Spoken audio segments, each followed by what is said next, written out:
Okay, good evening. I'd like to call to order the special meeting of the City Council on Tuesday, February 4th of 2025. And our single agenda item is to interview candidates for the Planning and Transportation Commission.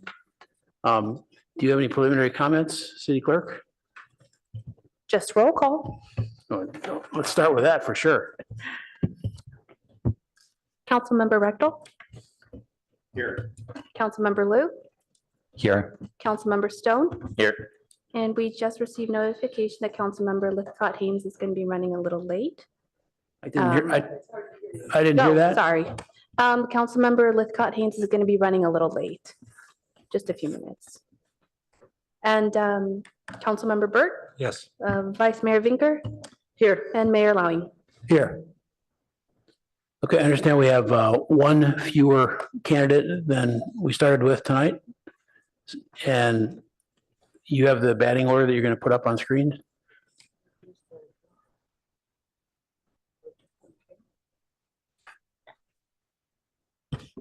So Mahealani Ayun, City Clerk. I'm going to be introducing Francesca Reyes as Deputy City Clerk, who will be giving a little introductions for the interviews tonight. Good evening, Mayor and members of the Council. This evening, you will be interviewing 12 selected candidates for the Planning and Transportation Commission. As outlined in the staff report, you will find details on which candidates have expressed interest in the full term, partial term, or both. Additionally, please note that staff has received an email from one candidate requesting to withdraw their application. Some candidates will be interviewed in person, while others will be joining via Zoom. Each interview will last approximately 10 minutes, during which the council may ask questions. We will begin with our first candidate, Forrest Olaf Peterson, who is present in person.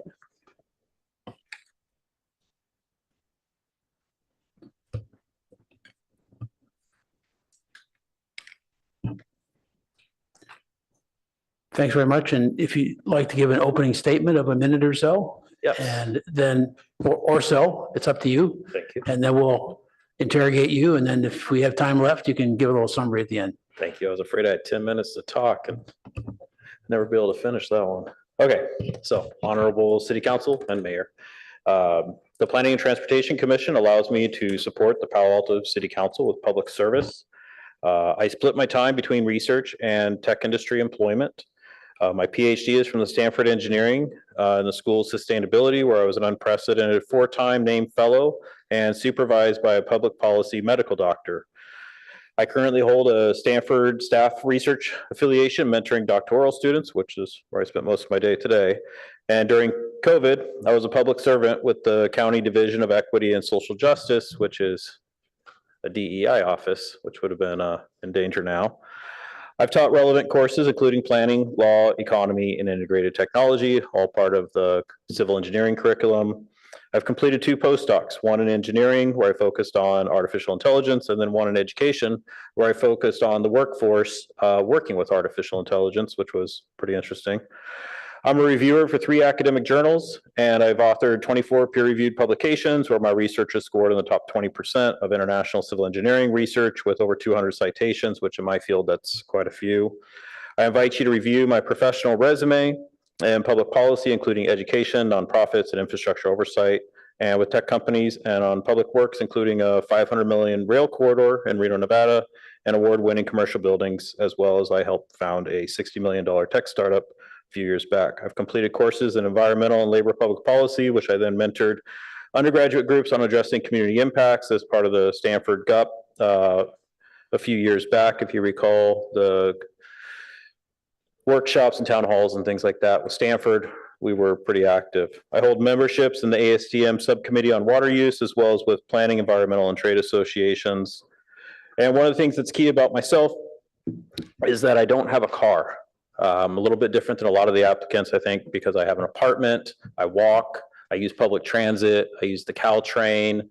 And I know that's unique because I walk and I take the bus and I take the Caltrain, and I don't necessarily see a lot of other familiar faces on those transportation modes. And so I know that that brings a perspective to the Planning Commission that, you know, is similar to, say, people who bike to work and things like that. But because Stanford is so close, it's very easy for me to walk to work. And at some point, I decided to forego owning a personal car. And I think it was a great decision. Got an apartment near the Caltrain for that reason. At the time I was working in San Francisco. And I have not looked back and probably never will own a car after this. So with that, thank you. Okay, thank you. Council members, we'll light them up. Councilman Rectal.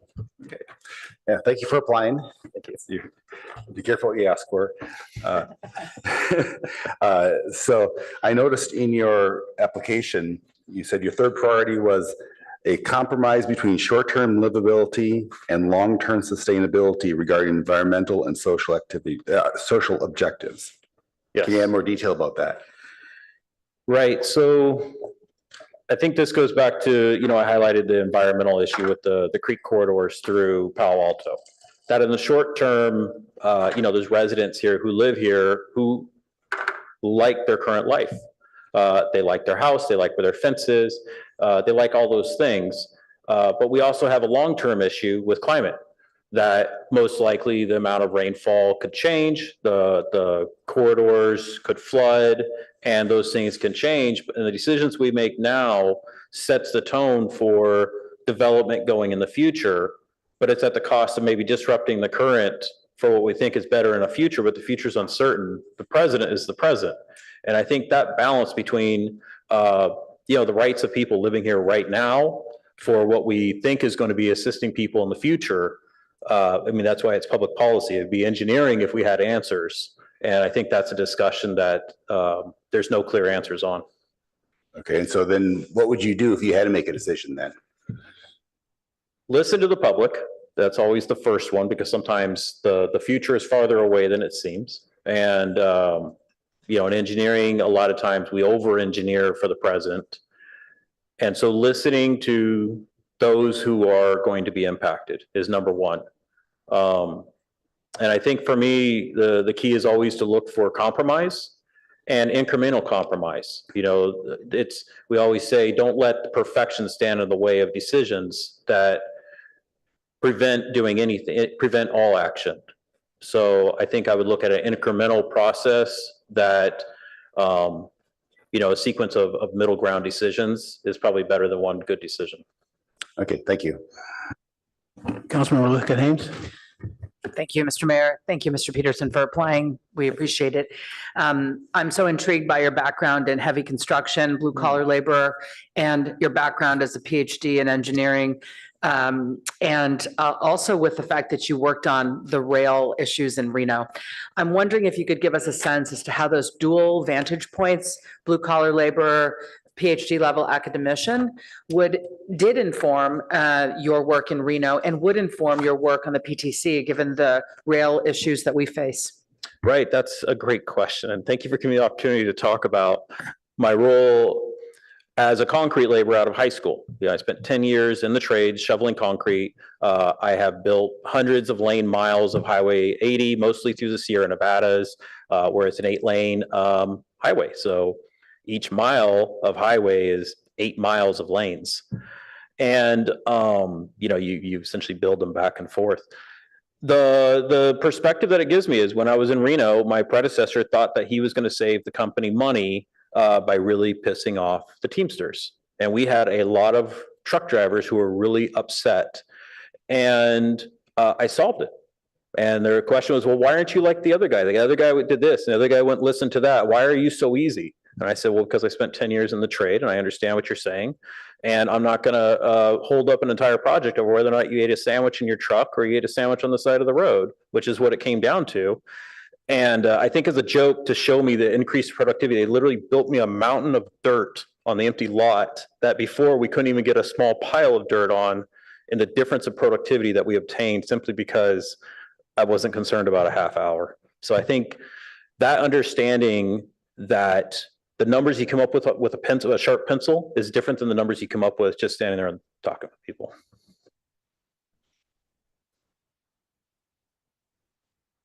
Sorry, you were done? Yes. Okay, great. Councilmember Stone? Name is Mayor Forrest. Thanks for applying. Appreciate it. So Palo Alto recently had our housing element certified by the state, and includes several changes to the city's housing and zoning policies.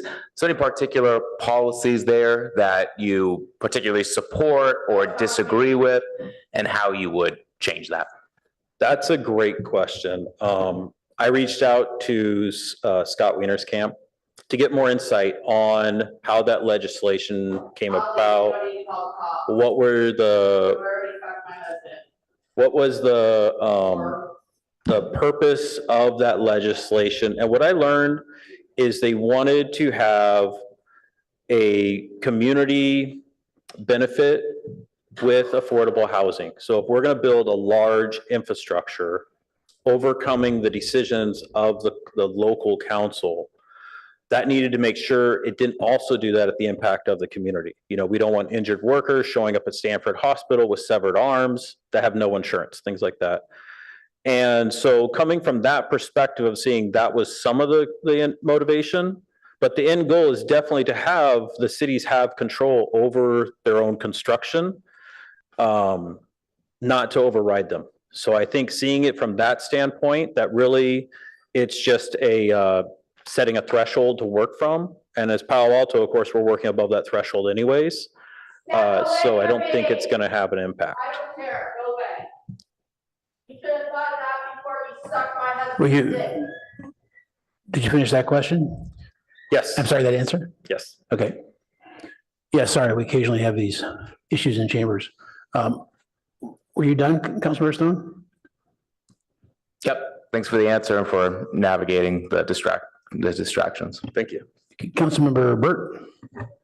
Yeah, earlier on, you spoke about tensions between near term and longer term, but I didn't get any sense of what you were really referring to. And then if you can answer that concisely, I'm also interested in what your perspective was on our housing element submittals. Right. I think this is a good one. You know, as a structural engineer, one of the things we build for are earthquakes. So we build for the biggest earthquake we can, but as a result, we can't build as much now. So is it better to have, say, a school now that fits the cost budget, or to not have a school but have a design that will never fail in an earthquake? And a school is a good example because you don't want the school to fail, but you still have to have the school for the kids.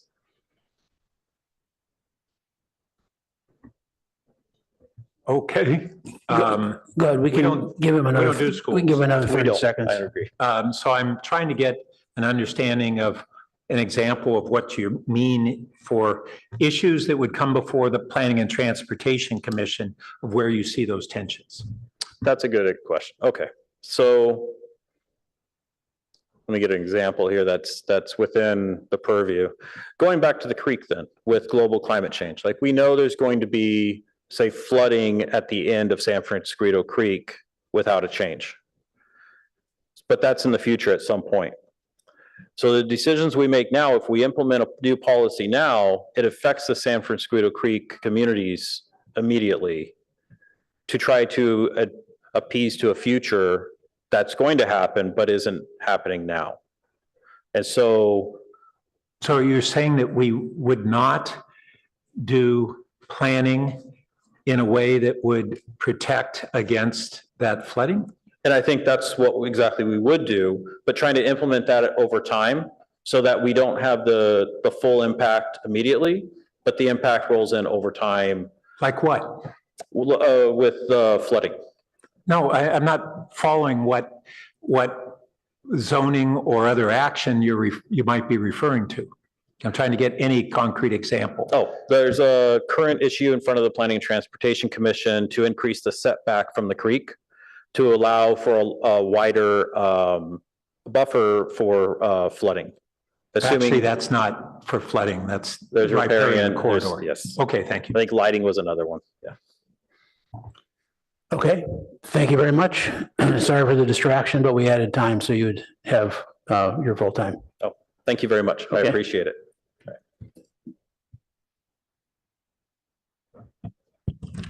Okay, our next candidate is Daniel Hacker, and he is present in person.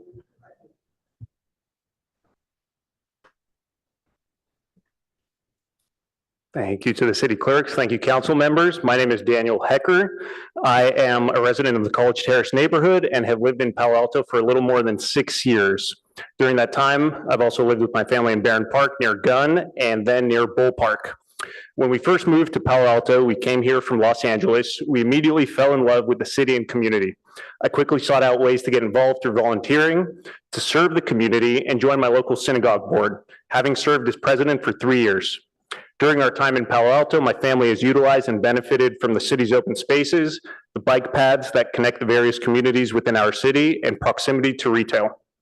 Now, having benefited from the greater affordability achievable in an RMD zone and living in a home that abuts a CN zone, I'm particularly aware of the experience borne through the benefits and trade-offs involved in zoning and planning recommendations. As commissioner, I would work with my fellow commissioners and staff in issuing recommendations to this council to achieve responsible growth so that Palo Alto can maintain and build upon what the city has to offer to residents and expand access. The areas I see for particular focus and attention include continuing implementation of the hard work begun by the commission, staff, and council in developing the city's housing element, continuing the work begun under the retail rejuvenation project, and also enhancing bike and pedestrian safety and accessibility to maximize community benefit. Thank you for your time, and I look forward to your questions. Thank you very much. Council members, launch. Councilmember Stone.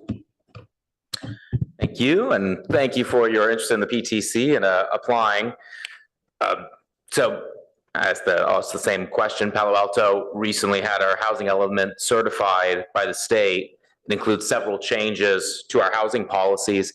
Can you name one of the policies that you support, why, and one that you would have voted against or would have voted to modify, and why?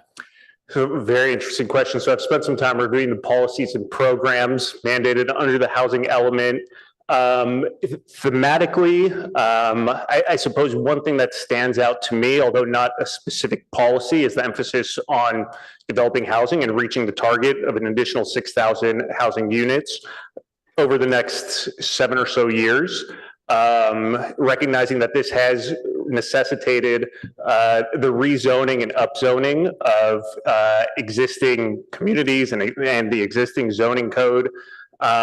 So I find that whole process very interesting in terms of how that's now being implemented by the commission and council.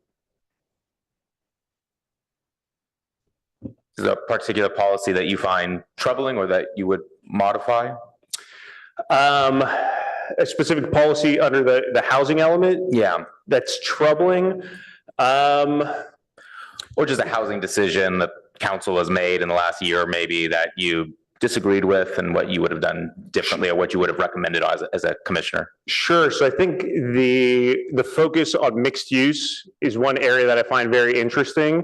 And so one recommendation that came out of the planning commission to city council that was a split vote that I agreed with, although required some negotiation, or at least there was some dissent within the commission in its ultimate recommendation, was the recommendation against repealing the retail protection ordinance in order to maintain retail in existing spaces to hopefully facilitate community in those areas. So you would have voted in favor of repealing the? No. So I was supportive of the decision ultimately to not, or the recommendation to not repeal. Thank you. Councilmember Wu. What issue? Oh, thank you so much for applying. What issues or decisions do you think are most consequential for retail recovery?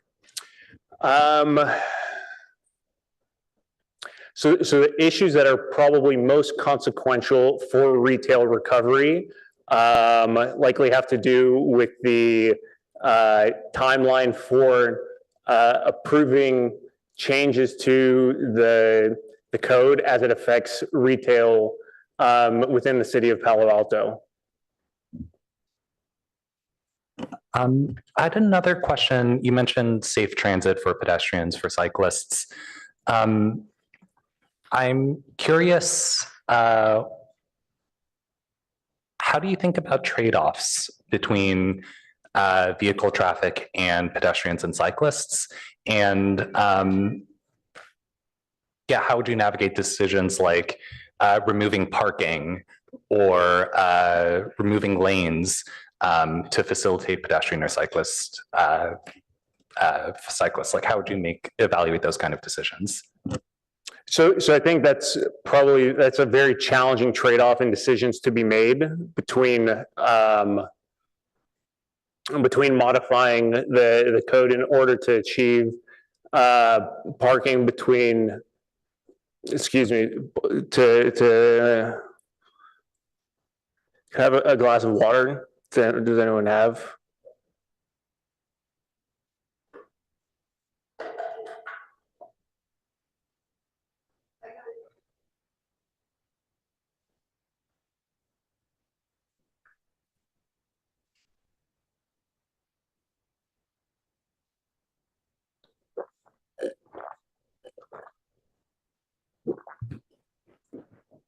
If you'd like to take a break, that's fine. You can come back. We can just save your 4 minutes.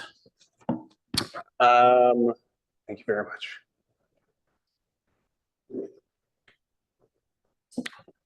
That's fine. I'm ready to continue. Can you please repeat the question? Yeah. How would you evaluate decisions that might remove parking or remove travel lanes in favor of pedestrian and cyclist infrastructure?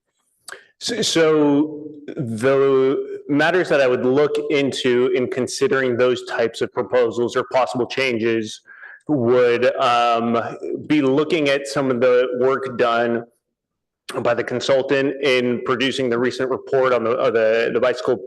I think it was the bicycle and pedestrian transportation plan that was presented before the commission recently. In evaluating what are the high stress areas. Where are there where are the higher number, or where's the higher concentration of accidents and serious injuries between bikers, pedestrians, and vehicular traffic? And so I think one of the key characteristics of Palo Alto is the accessibility of bike transit, but along some of the highly traffic corridors, there's greater stress, there's more significant lack of safety. And so those are the areas where I would focus in perhaps being a little bit more partial towards enhancing bike and pedestrian safety. Councilmember Burt. Yeah, thank you, Daniel.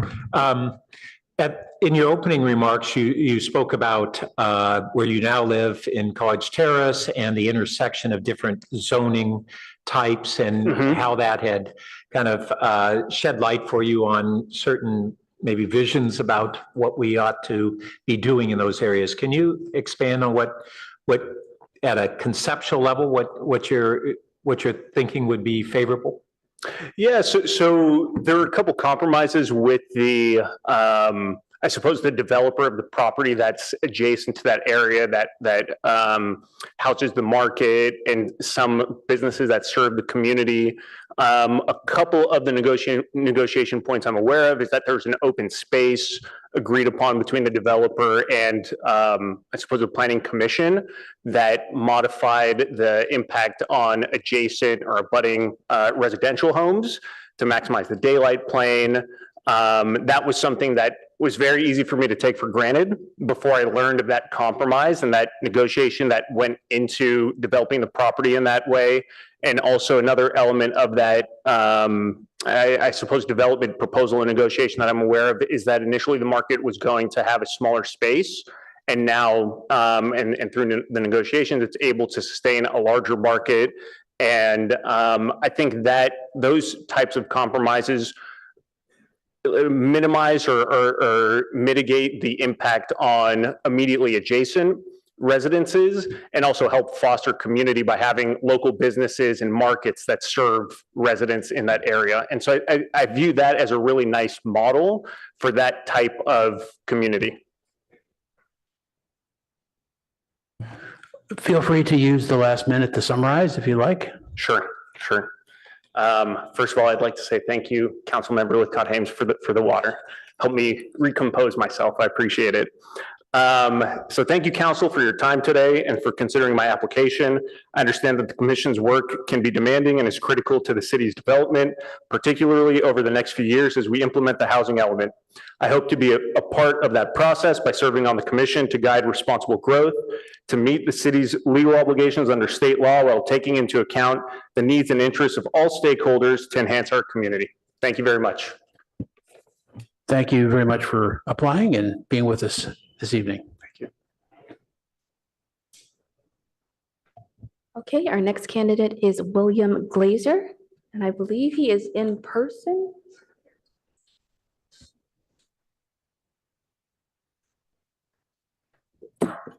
Please call me Bill. I know some of you, others of you I don't. I don't have a speech. It was interesting to note as I walked in, I saw Larry Klein sitting in a meeting. He was the mayor when I was first appointed to the Planning Commission back in 1990. So some things stay the same. So I've lived here for 40 years. I used to hate that when people would come to the Planning Commission when I was first. I didn't say that because I thought it was a completely unfair advantage. But now that I've been here for 40 years, I feel very differently. Why am I doing this? Well, I guess at first, I spent the last 10 years running a youth sports program, and I'm looking for some intelligent conversation. But more fundamentally and more practically, Alan Aiken is a friend of mine who worked with me very closely at SGI back when I was on the Planning Commission the first time around. And we did some pretty extraordinary things at that company. And I've always wanted to work with him again on things because I have a tremendous amount of respect for him. And he's become a bit of a policy wonk on this stuff. And so he came to me a month ago and said, "Hey, Bill, we're concerned about the kind of applicants we're getting on the commission. We need experienced people that are going to be around for a while." And I said, "Okay, let's talk." And we talked, and the more I thought about it, I said, "Hey, what the heck?" I mean, we've been here for 40 years. My wife and I, we've raised 2 kids all the way through Palo Alto High School. One of them was the captain of the state championship football team. The other was a high school All-American lacrosse player. My wife worked for a developer for a couple of years at one point, but we've seen the city go through cycles. Good, it used to be a fairly boring bedroom community. Now it's the way too much internet, way too much technology. It's but honestly, the city's changed in the last 5 to 10 years. It's not what it used to be. I'm not sure we're at the top of our game anymore. One of the things that I mean, just housing affordability, housing availability. My 2 kids who have great jobs and make a ton of money, they've been completely priced out. I mean, their peer group has been completely priced out. There's got to be something we can do to make it affordable for them and also to make the city a place where you want to be. When I came here originally, we scraped like crazy to be able to buy our first house in Southgate. I'd like to see that cycle repeat itself, not just for my kids, but for young families. We used to have on our 2-block stretch of Tassel, and I'm sorry I'm going wrong, but some of these are important. We used to have 15 kids that went to Palo Alto Public Schools. Now we have in 20 houses, we have 1 now, and they go to Sacred Heart. They don't go to Palo Alto schools, and they don't play any sports. And that's changing the nature of the community. I'm a bright guy. I don't believe in ideology. I'm not a policy wonk. I'm smart. I can work with bright people, and I've got a pretty good reputation for working with smart people and making things happen. And I think I could help again. So that's why I throw my name in here. It's when you retire for real, it's interesting. You kind of wonder what the heck you're going to do. And I don't want to commit to too much because I got a wife that I have some.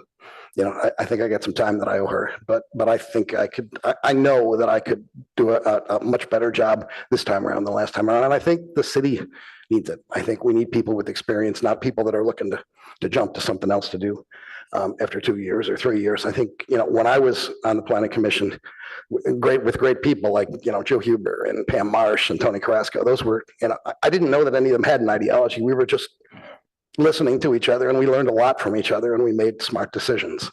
On occasion, we made bad decisions, but mostly we made good decisions. And I was in awe of their ability to think through things. And I'd like to try and do that again. I know with Alan, I absolutely can. I know with Brianna, we only just met and we spent a little bit of time together, but I have a suspicion we could get a lot done. So sorry for that 4-minute introduction. Okay, council members, Councilmember Rectal. Oh, I'm sorry. Finker. It's kind of blurry there. No problem. Thank you, Mayor. And thank you, Bill. I was going to say Mr. Glazier.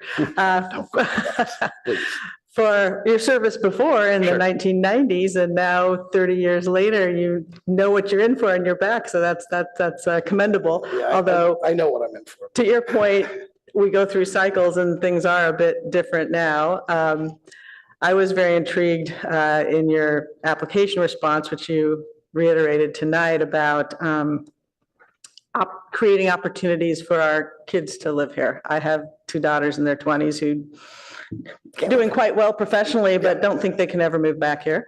So after having served 30 years ago and looking at re-upping, I'm curious if you have any specific thoughts for how serving on the PTC can help accomplish that. And the other one, just so I can get them both in here for time, was the better traffic management. So either of both of those that you have any specific ideas about, I'd love to hear. So we need more housing, but we also need housing that's targeted toward families. You know, I don't think transitional housing for Google execs for $5,000 a month is going to be a particularly lucrative market for the kind of city that we all want to live in. Okay. So I think when you think about the kind of housing that gets developed, it's got to be something that will get these kids back here. I don't think they want a 500 square foot apartment. I think they want something that resembles the kind of thing that they can get up in San Francisco, which is where most of them go. Okay. You know, we need to be creative about the kinds of places that we're encouraging new housing to go. You know, I have noticed, now I have not read cover to cover the current version of the housing element. I've read previous ones. But I have noted that there's been more of an interest in encouraging Stanford and the industrial park and other, you know, lands related to Stanford to do something. And I think it's worth exploring. Okay.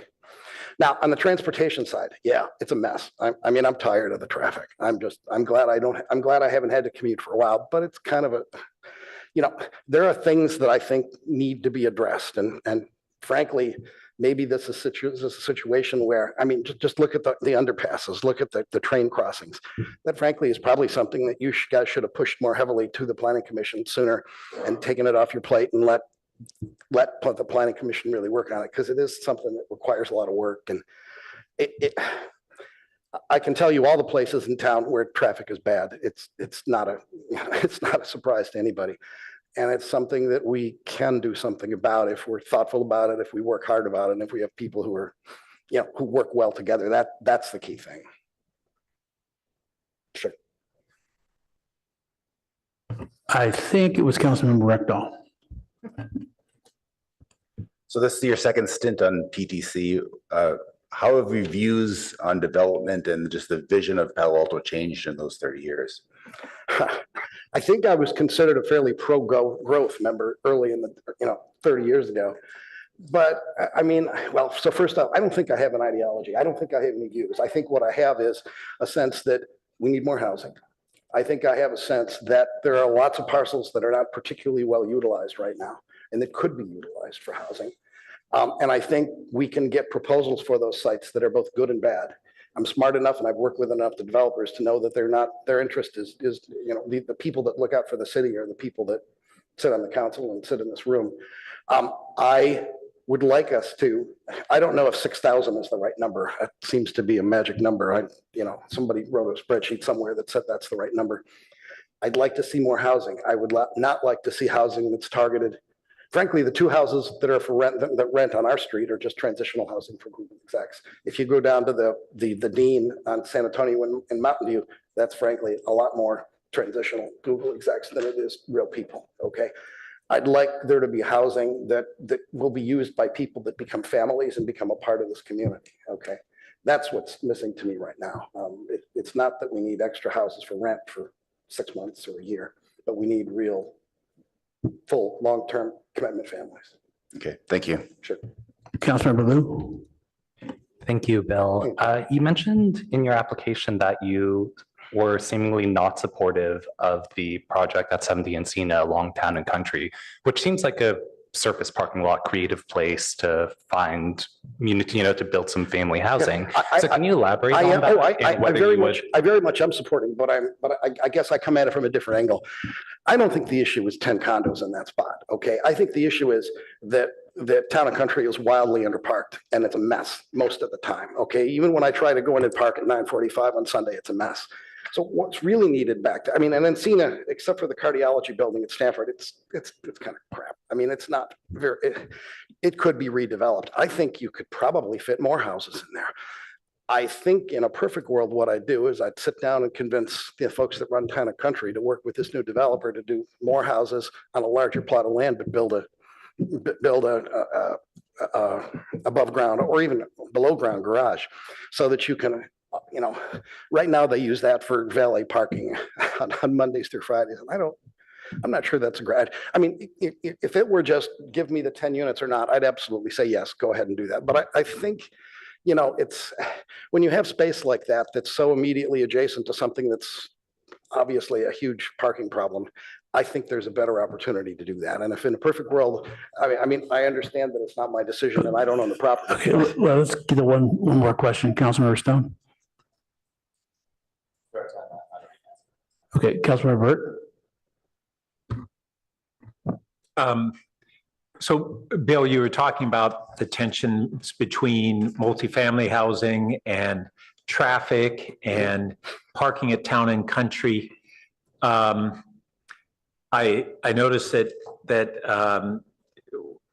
you've identified many places that we have traffic, but I'm unclear on what your solutions would be if you're longing for the days that you could drive to in front of where you want to shop at town and country. I'd love that.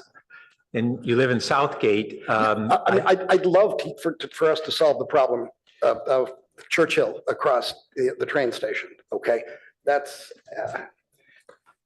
almost terrible. Okay, I'd like to figure out a way to resolve undergrounding, overgrounding, whatever. Okay, I'd love to figure. I mean, Okay, we're 1 minute over, so you need to wrap. Okay. There's a lot of specifics I'd love to talk to you about. Okay, but I'm not. I'm just going to say thanks for your time. If you guys can find young people that are just as qualified with me as me, go ahead. That's great. Okay, you know, I'm here because I'd like to work with Alan.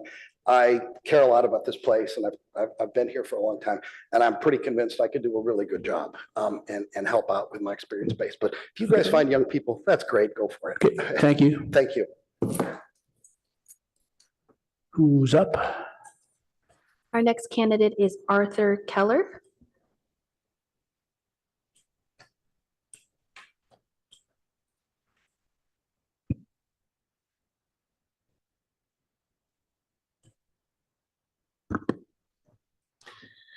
Good evening, council members, and I'd like to talk to you about my candidacy for Plan Commission.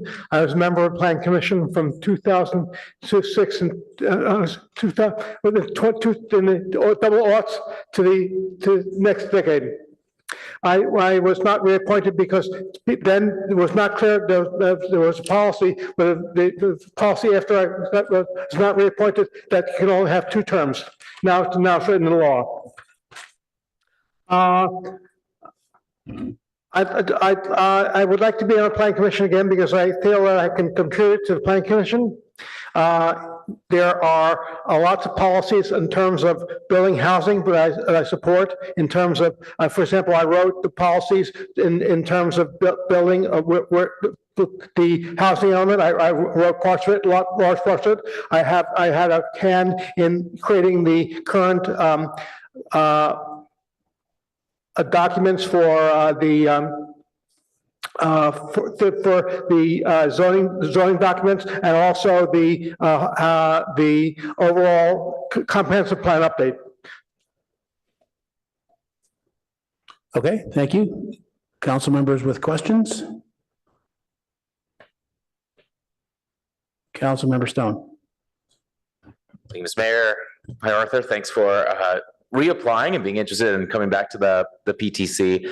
So as a potentially returning PTC member, I'm curious, is there a particular vote that you took when you were on the PTC before that you regret, and why would you, and if you could change your vote, why? Well, I regret not being able to talk about the high-speed rail, because I talked about it at a public meeting, and the city attorney said, because I talked about it at a public meeting, I couldn't talk about it on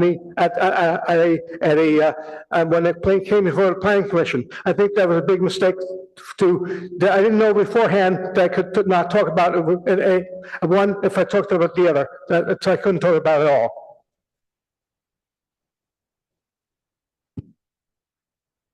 Councilmember Recto? Yeah, we were in the housing element group together and you had a lot of input. And then it went through a lot of sausage making and ended up being published. And so when you look at the housing element now compared to what you had envisioned, what are the differences that you would have liked to change? Well, I'm not sure any difference in what it became, but it was, I think it became a useful, I think it's basically the same housing element. The delay was inconsequential because some parties kept on complaining that something was wrong, and therefore the city had to make changes to it, but changes were inconsequential to make it be approved. So I don't think there's any changes of consequence for when we created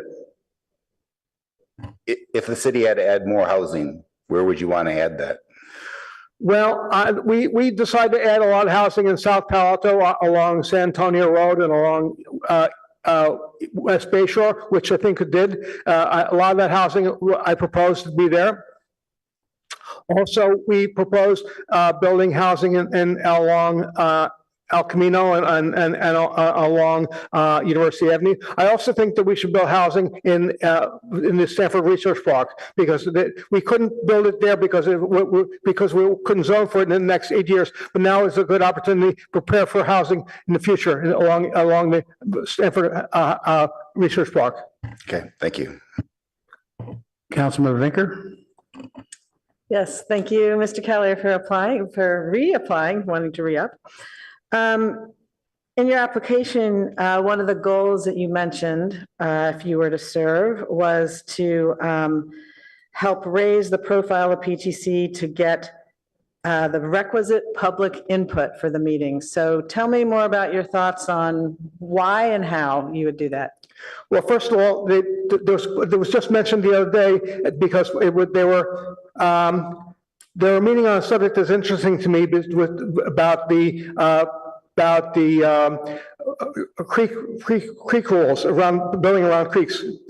So they didn't have enough people providing input that therefore they had to go out again and get public input. So we need to say this. We need to say that it's coming for the planning commission. We need to publicize it so people can come to the planning commission. Because otherwise, the process, because people don't come to the planning commission, the planning commission consider it, and then it goes to the city council, and then back and forth. So part the process, because it goes to city council, then people finally hear about it, then people complain. So you should complain earlier so that the planning commission can take into account public input, so therefore it can be adjudicated earlier. That's the why more. So how would we fix it? I think we should fix it by having the Palo Alto Weekly and other publications more publicize things when they come to the planning commission. Planning commission does not have many items on the agenda, doesn't meet very often, so therefore we can have publicity when it comes to when it comes to important items come to the planning commission, to say to come now, say your comments now, instead of waiting for it to come before the city council. I've got a question for you as a returning veteran. You know what you're getting in for, so I'm not going to ask you why you want to do this. But over the many years that I've been first watching and then on PTC and now watching PTC again, there's always been this debate about what issues should be approved by PTC and come to council and get a stamp because it was voted on 7-0 in PTC. Is that something we should do on every 7-0 vote? Is that something you think is crazy, or is there something in between? Well, it could be done that way, but I think that we should try to have it go before If it's a 7-0 vote, perhaps we should try having it go to the consent calendar instead of having a full hearing before the city council. But at least the city council should consider it. It would have to go to consent. It should go to consent. I think it should go to consent calendar. Right, so you would favor that? I would consider it for certain events that the planning commission would have a 7-0 vote. I would consider that. Okay. Seeing no other lights, would you like to do a summary? Oh, I'm sorry. Yeah. It wasn't on when I said that. You're right. Go ahead. So thanks, Arthur. I wanted to follow up on kind of a question I was asking earlier about transportation solutions. And what's your vision for how we would contend with already congested areas, although the congestion's less than pre-COVID right now, but very significant growth in our community, and having housing here reduces the commute trips but increases the in-city trips. So how would you overall resolve those problems, or reduce them, if not resolve them? Well, I think there's a number of issues. First of all, that the lights need to be better timed. For example, if you drive on Embarcadero towards the Stanford, there's 3 lights there that are pessimally timed, suboptimally timed. They could be timed better, so you make it through it more than one at a time. Secondly, we should enforce our laws about speed limits, enforce our laws about traffic, because a lot of people are complaining about that people drive all in crazy ways. They don't stop at stop signs anymore. They don't make left turns properly anymore. So if we enforce laws that people would stop at stop signs, drive correctly, then perhaps if slowing traffic down legitimately would make people make people drive appropriately, would improve traffic. One other thing is that when we build housing, we cannot expect VTA to have more transportation. When they cut, the history of them cutting transportation in Palo Alto, we cannot expect them to build more. In fact, they just cut one of the lines to the 88 bus, 288 buses. They just cut one of the lines a few days ago. So that we can't expect them to put more transportation in Palo Alto just because we have more housing here. Okay, would you like to do a wrap up? I thank you very much for your time, and I hope you decide to appoint me, and I will do the best job I can if you do. Thank you. Thank you.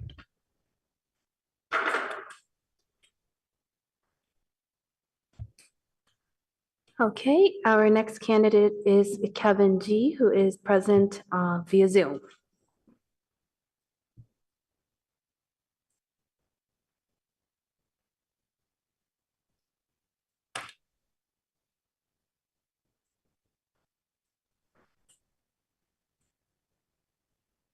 Hello, council members and mayor.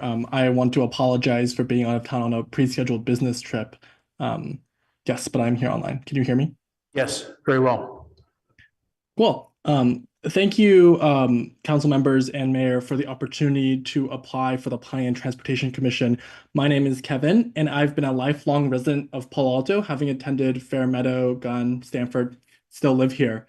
My interest in serving the community is deep. When I was in 5th grade, I got a chance to volunteer to be the traffic guard, the crossing guard at Cowper and Meadow. And in high school, I got a chance to be as a part of the Palo Alto Youth Commission and got the chance to sit right up there where you guys are sitting right now. And now I hope to apply for the Planning and Transportation Commission. I have a pretty extensive background in transportation planning. In college, I founded a club called the Stanford Data and Mapping for Society group, where we worked on many different transportation consulting projects for agencies such as the California Transportation Commission, the Transportation Authority of Monterey County, Contra Costa County Transportation Authority, amongst others. And I'd love to be able to leverage my expertise here, especially with our head transportation official, Phil Cammey, stepping down at the end of last year. I also would love to be able to present the youth voice, as the Planning and Transportation Commission mostly focuses on the future and it would be great to have youth voices represented as well. And I'll happy to take questions. Thank you very much. And council members? Councilmember Lithcott-Hames. Thank you, Mr. Mayor. Thank you for applying, Mr. G. It's wonderful to see you in the applicant pool, to know that you're at Fairmeadow, Fletcher, Gunn, and Stanford, and now would like to serve the city you grew up in. It's very heartening. Particularly impressed by the work that you've done with so many other municipalities and governmental agencies, the California Transportation Commission, the Transportation Authority of Monterey, Contra Costa Transportation, AC Transit, City of Oakland. You seem to have had a wealth of experience in ways that are quite relevant. So help us understand what you would bring to PTC, specifically your background on data analysis. Perhaps you could give us an example of something you've noticed we're grappling with, struggling with. How would your experience and perspective help move things forward? Yeah, so thank you for the question. I'm mostly interested right now from personal experience in the Vision Zero for bike and pedestrian collisions. I don't think that's really novel. I think everyone is very interested in that, particularly because I bike to school K through 12 every single year. And that's very important to me. While on Transportation Authority of Monterey County, primarily what we worked on was grant projects for SB1, which is a major transportation grant program. Through there, we mostly work with the TIMS data to look at collisions. And for me, I'm very interested in reducing the number of collisions in the city, specifically around safe routes to school for children. For me personally, something I want to look into is collisions in the El Camino Way corridor. For anyone who's been there, it's a pretty complex area that many students bike through from kind of across Meadow through to either Fletcher or Gunn. Right now, because I live around there, I actually noticed that there are many cars parked on the opposite side of El Camino Way where there actually is no parking allowed for non-commercial vehicles between 7 and 7. Those vehicles parked in the bike lane completely block the entire lane, and thus students have to bike around around the car into the street in order to bypass these vehicles. I'm very interested in working with the data here and looking at reducing Vision Zero. In addition, I know that in the previous PTC meeting, there's been discussion about changing the traffic lights in El Camino to improve the service for the 22 and 522 buses. That's also something that I worked on with AC Transit and looking forward to being able to apply data to improve congestion along that corridor as well. Thank you. Councilmember Stone. Thank you. Hi, Kevin. Thanks for applying. So Palo Alto recently had a housing element certified by the state. And that housing element includes several changes to our housing policies. Can you name one housing policy change that you agree with and why, and one that you disagree with or would have recommended a change to if you were on the PTC making recommendations to the council? Thank you for the question. I do want to say that at the top that I'm primarily transportation and background, but I have gotten a chance to briefly view the housing element. It's very long, as all of you know, so I don't want to say that I'm an expert. One of the things that I'm very interested in is the new San Antonio Road Coordinated Area Plan. As someone who lives in South Palo Alto, I'm pretty excited about the development near commercial areas, such as being able to access groceries. And being able to build there, I think, makes a lot of sense from a transportation corridor standpoint. In terms of areas that I think could, I'm not sure I agree with. I think that right now there aren't really that come specifically top of mind. As I think kind of stepping back here, something that I'm mostly interested in is being able to learn more in terms of making decisions. I think it's very hard for an outsider to be able to say, oh, this is a policy that I blanketly agree with or blanketly disagree with. And I'd like to view each of them individually when the projects come up.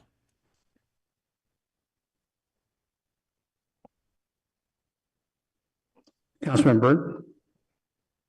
Thank you. And thanks for applying, Kevin. I do recall you on the Youth Council. And it's great to see full circle you coming into a role, consideration for a role like this. I'm interested in you had talked about a number of observations in the community that kind of reflect your familiarity and knowledge on the community context. And then professionally, a lot of what you appear to have done has been utilization on technologies for visualizations and simulations. So my question is, what opportunities do you see for greater role of technology to inform how we might solve some of these transportation problems based on a foundation of understanding context? Thank you for the question. I think that technology is incredibly important. So to provide some background, I used to primarily work with county authorities to work on improving their grant applications. And when the California Transportation Commission caught wind of this, they wanted us to leverage our technology to review all grant applications. And I think one of the ones that particularly calls to me is being able to use collision data more frequently and faster. So the TIMS data set, which is one of the gold standard data sets for collisions, is usually published a couple months to maybe a year after the actual year in which the collisions occurred. That lag makes it very difficult for you to actually create any policy impacts that can immediately solve the problem. I know that currently PTC is looking on having much faster data, such as within a month, for police collision data to be reported. And that's something that I'd love to be able to leverage to be able to move fast on reducing collisions, specifically around pedestrian and bike collisions. Thank you. Councilmember Liu? Thank you, Kevin. Also excited that you're applying. So you seem very, very nice and thoughtful. So I want to ask about how you think about hard decisions and zoning and housing decisions that many people will frankly hate and potentially, dislike you for. So just one kind of high level question. I was trying to think of the right hypothetical here, but should the council consider property values in its zoning and housing approval changes? And if so, how should the property values be considered? Thanks for the question. I think that making tough decisions is a necessary evil that all government bodies have to make. There's a certain extent of being able to trade off the like kind of having some impact on a few for the betterment of the whole. In terms of being able to make through those decisions, I think for me, something that's really important is being able to draw out community members that often aren't as vocal. So for example, my own parents who are Asian immigrants, it's quite hard for them to be able to, it's really rare that they actually go and express their opinions. And so being able to gather input from many different members of the community is something that I would do in order to make a hard decision. I think it's very important to get all members here in order to make the decision. But specifically around your question among housing values, I think that that's something that potentially can be taken into consideration with certain projects. For example, when we went and looked at adding extra transportation lanes in Monterey County to reduce traffic, it was a lot about having to look at eminent domain for certain land parcels. And the impact of that does have a significant impact on both what projects we decide to recommend, as well as the livelihood of those who live there. Great, thank you very much. Time's up and we need to move along, so. Thank you.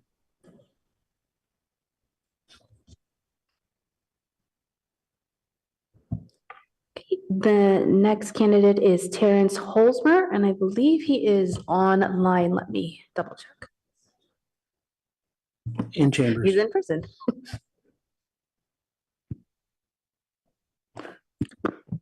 Good evening, council members. As you well know, I've visited you many times. I'll be glad to give you my little background if you'd like. Begin? Okay. I grew up in central Ohio, Columbus, home of Buckakis. I grew up in a family of 6, 2 brothers and 3 sisters. My mother was a lifelong Latin teacher. I know very few Latin words, though. in the Catholic schools. But I've been in California myself for over 40 years. I lived in Burlingame for a short time, went to high school there and graduated there, and went on to San Jose State, which I'm proud to say I'm a Spartan through and through, and have been a resident in Palo Alto ever since I was married about 30 years ago. I have always loved this community. I think the first time I visited it, it reminded me so much of my own hometown in Bexley, Ohio.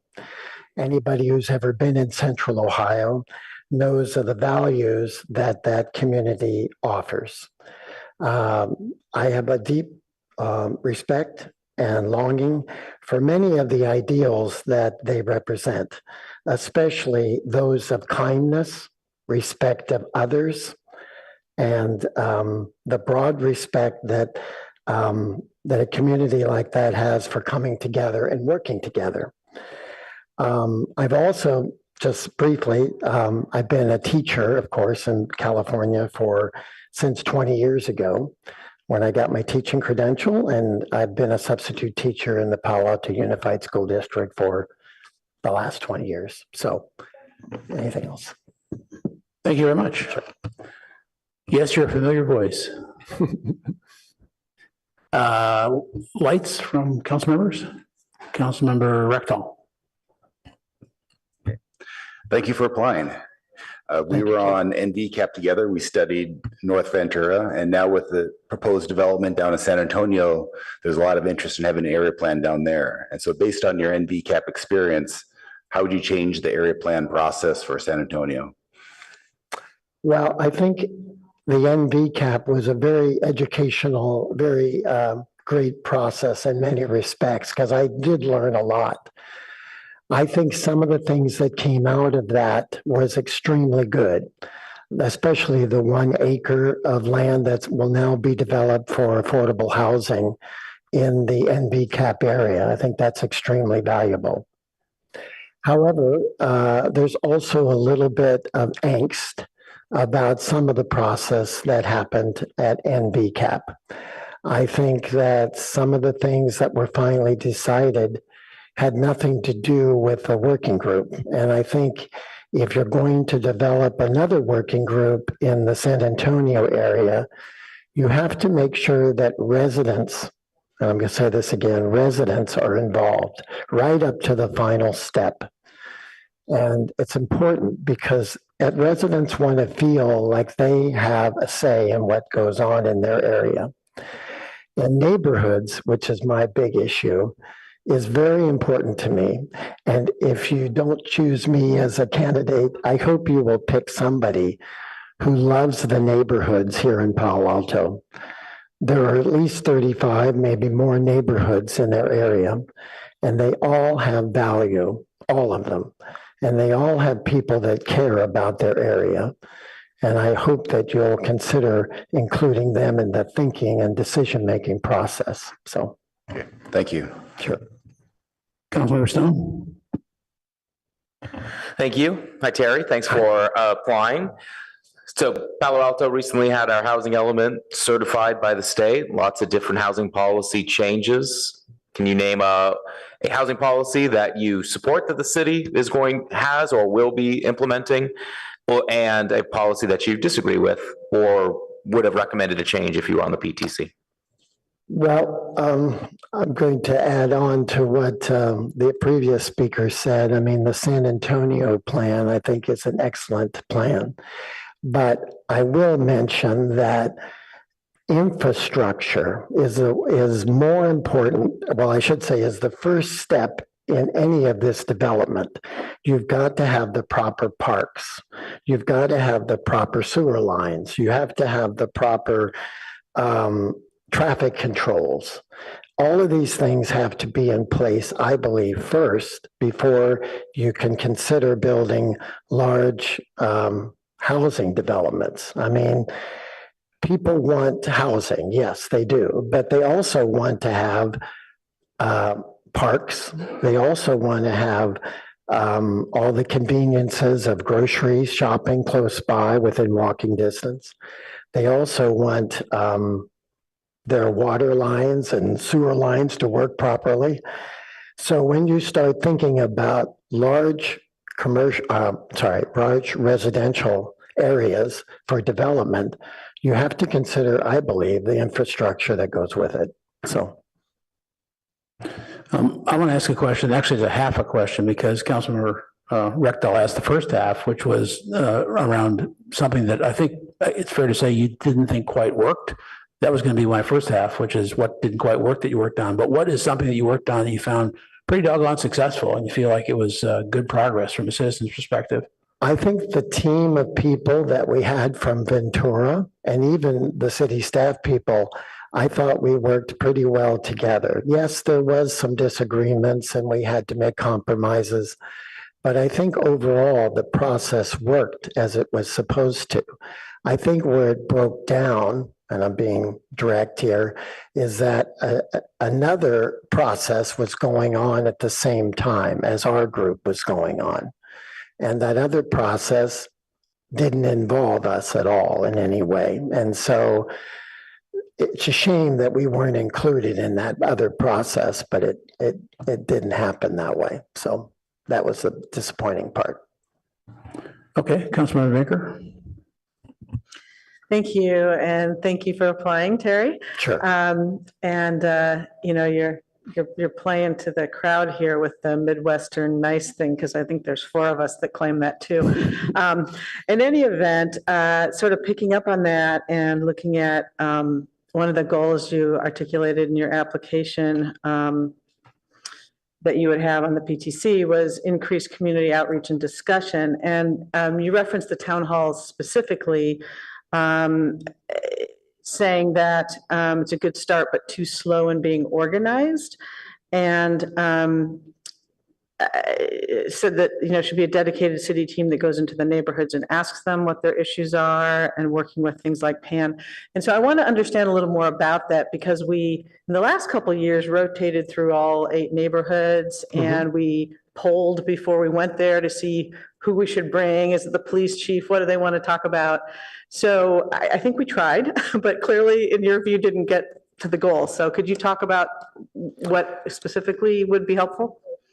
Well, to me, I think there is a lot of down communication, and the city does a great job of that. I mean, I get a weekly newsletter, the Uplift. I get the Uplift newsletter from the city every week, and it's wonderful. And that communication is great coming down. I think the city could do a better job of lifting up the communication as well. And I'm talking about, I'm a member of PAN, Palo Alto Neighborhoods. And we've talked about this on several occasions about, we feel sometimes that we have a structure in place that would benefit the city if the city would just want to plug into it. And I'm not saying a representative has to come every meeting, not every month, but those type of communications, learning what the neighborhoods are thinking and pushing that information back up, not only to council, but to city staff, would be invaluable, I believe. So not necessarily neighborhood by neighborhood, but PAN.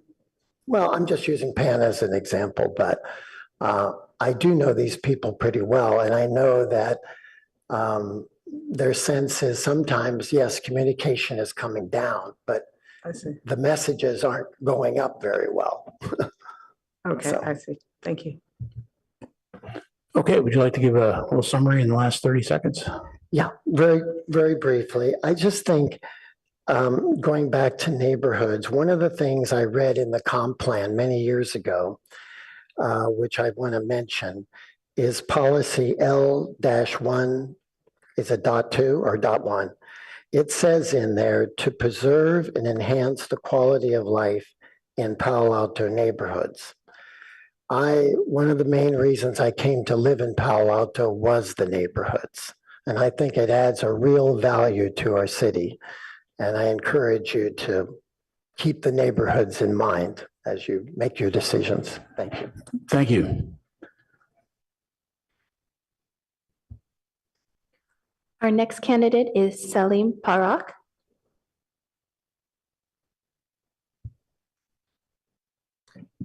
Thank you.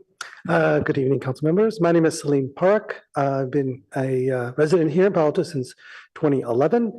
And I've been quite involved in a number of local activities. Our block party that we run in our local neighborhood, coaching, refereeing on my children's school sports. And my children have grown up. And so I'm very interested in now, where do I have extra time now. I'd like to channel more of that energy here. Yes, I don't have the experience of being on city council or in a transportation forum, but what I bring is a few things. I've worked in training for all my career here. And in that, I've been given many, many projects where I don't know anything about that project starting, but I have a lot of research ability to be able to understand what are the key issues that we need to teach, communicate, and also make sure that when I'm in the classroom, I'm a facilitator, making sure that we're gathering the information, understanding where people are struggling, and redesigning the materials. When I came here, I didn't have a car, and so I was a big avid user of VTA. I was very fortunate my company provided me a bus pass, and I was using VTA every day to get to work. And I realized, oh, I could survive without a vehicle, and mostly I was very fortunate to most of my work around this area and been riding my bike to the office. And there was a question earlier about, when you're building these big public infrastructure, how does it affect others? Well, for me, I was willing to spend more to live closer to the library, which we do, to allow me to ride my bike to the library, go to the shopping on my bicycle. I value that, not having to use a car. And that's kind of what I bring here. My children always rode their bikes to school. And unfortunately, they've been also involved in collisions with cars. I wanted to look at those kinds of levels on how we can bring transportation and using my experience of being in the community, riding my bike every day, walking here. But yes, I don't have that experience of being in the council or any transportation specific experience. That's okay. Thank you. That's okay. Not a requirement. Coming up the learning curve would be a requirement, but yes. Council members with comments or questions?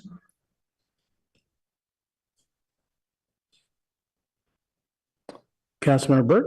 Thank you. Well, I'll do a version of what Councilmember Stone has been asking, but a little more broadly. Out of any planning or transportation decisions that have been made by either the Planning Commission or the council in recent years, is there one or more that you would have done differently? Well, one of these, I was thinking about this earlier, but I love that bridge across by San Antonio Road for the pedestrians. It should have been done way earlier because I was always commuting on that route, and it's quite dangerous before that new bridge has come up. So I think some things we should look at, in terms of what is in the safety for our people here, more than just decisions based on vehicles only. So what would you do differently on that? I would have pushed for that much, if I had joined the council when I moved here, I would have pushed for that much sooner because there's no crossing there. There was a Google crossing by Rengstorff, and this one was heavily needed, especially because I was riding my bike to work in the business park. And also my family loves going to Bayshore to ride our bikes. There are probably other opportunities where people are feeling disconnected and then they'll, traverse to a car. So how would you go about making those sorts of processes happen faster? So one, I think I would look into understanding where are the needs, looking into the community. So we're for example, I'm involved in the block party for our neighborhood, trying to understand, what is important to our neighborhood. Working with the other neighborhoods to find out, are there opportunities that we can find out for transportation that can help them? Big thing here with the children getting to school every day in safe routes. I know we've been planning safe route planning, but it's still, there are accidents and, children are young and the drivers are not necessarily in tune of what's, they're thinking about their day. They're not always thinking about, hey, there are a lot of children here. We've got to. So I would be reaching out to a lot of different neighborhoods to understand. What I'm trying to get at is I think almost all of us on the council and in the community see things that we'd like to see outcomes that would be solutions to problems. And we have ideas of what those are. And we wish we could get the outcomes we want and have them occur sooner. But none of us have a magic wand. So I'm trying to understand your idea on how we would accomplish something like that, for whether it's that example of the 101 overpass for bikes and peds or something else. If the issue is how do we speed up the process, how might we do that in your mind? I like to tie things to bigger goals that are already in motion. Kind of like when I'm running on projects at work, I look to, what are the senior leaders, what are the top goals? Can we attach and tie into that to get funding, budget, speed, authority to move more quickly around something? So try to look into seeing, can we tie this project into something else that's already being implemented? Councilmember Baker?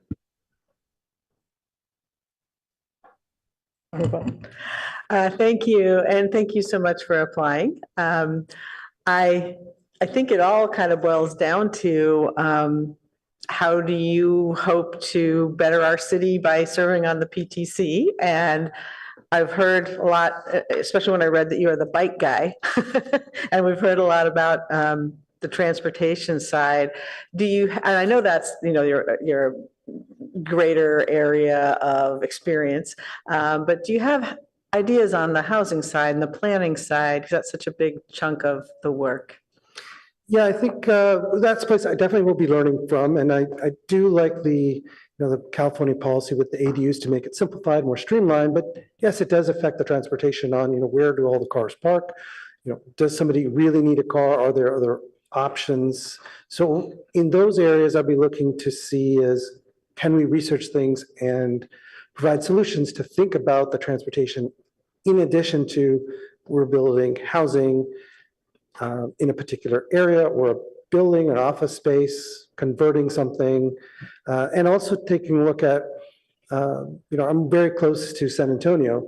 So we also need to have relations with the other communities, Los Altos, Mountain View, and the park, because those things that are built, like especially anything built on San Antonio, whether it's in Mountain View, Palo Alto, or Los Altos, they're going to affect the transportation for us as well. And I like to reach out to others on my own and connect others to understand their points of view and have they considered other impacts. Thank you. Okay, would you like to make a summary comment? I want to thank everybody for their time today. I'm really interested in channeling my love of transportation in the community level and getting others excited into just more than just driving their car everywhere. I was just at the library event a couple weeks ago, and everybody was driving. There was no parking in Mitchell Park Library. It was great that it was an event, but could have more families have used other options to have arrived to the event so that they could not have to walk 5 blocks from their car. Thank you. Thank you.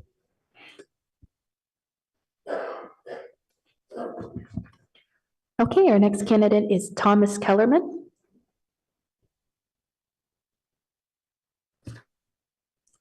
Welcome. Thank you for inviting me here today. I'm a longtime resident of Palo Alto, and I'm honored to be considered for a position on the commission. I have long been interested in urban planning and transportation, and I would be excited to serve as a member of the PTC. I've spent my career as a corporate and securities lawyer representing a wide range of clients from startups to global Fortune 100 companies. I provide corporate governance advice and I assist in coordinating corporate transactions such as public and private offerings, mergers and acquisitions, and joint ventures. I served as the managing partner of my firm's Palo Alto office for many years, which grew from 10 to about 120 employees under my leadership. In addition, I've served on several nonprofit boards and represented many community organizations as pro bono outside counsel. Among others, I served as outside pro bono counsel for over a decade for the Community Housing Partnership, which is a nonprofit that develops and operates apartment buildings to serve formerly homeless residents in San Francisco. I've been active in efforts to help plan alternatives to the Palo Alto at-grade crossings and to plan improvements to our bicycle corridors. I also actively worked with the local League of Women Voters during the last 2 election cycles. Palo Alto's in an interesting and challenging period with respect to planning and transportation issues. In its comprehensive plan and regional planning documents, the city's embraced the goals of significantly increasing our housing inventory and upgrading transportation infrastructure, particularly bicycle and pedestrian alternatives. These established goals, coupled with the state mandate for housing, highlight the need for creative development solutions, and while at the same time respecting the concerns of existing residents. It's clear that achieving the goal of increased housing at all income levels requires thoughtful planning and a willingness to compromise. Navigating the economics of these developments is clearly daunting. In addition, we need to ensure that housing development plans take into account viable transportation alternatives and access to services such as grocery stores, schools, and the like. My career's required me to review and understand copious amounts of complex information. I also need to work with a range of parties to craft compromises and develop solutions that result in completed transactions that yield successful results. I think I'm a good listener and a pragmatic problem solver, and I hope to use these skills to further the work of the commission. Thank you. Okay, thank you. Council members, Councilmember Burt. Thank you. So, Tom, can you share with us any actions or decisions that the Planning Commission or the council has made on either land use or transportation in recent years that you would have done something differently? Well, I guess it's not exactly a decision, but I would say looking at the housing development planning that we're involved in, there is a heavy emphasis on the San Antonio corridor and the El Camino corridors. And I think both those make sense. I'm not disagreeing with those. But my own view is I think we would benefit greatly by trying to build a greater amount of relatively more dense housing in our 2 downtown areas, University Avenue and California Avenue. And I think that for a couple of reasons. One, I think that is a place where relatively more dense multi-unit housing, people would be attracted to an area that has ready services. And I also think there's been a lot of discussion outside really the planning issues about the retail challenges and the challenges of those areas, particularly University Avenue. And I think that if you had a greater amount of housing, I think by definition, people who choose to live in a downtown area want to be in a more urban environment. They want to go out and walk. They want to frequent the retail establishments that are in that community. They're not getting in their car to go someplace else. And so I think we would have perhaps a dual benefit by trying to focus on building a little bit more denser housing in those 2 areas.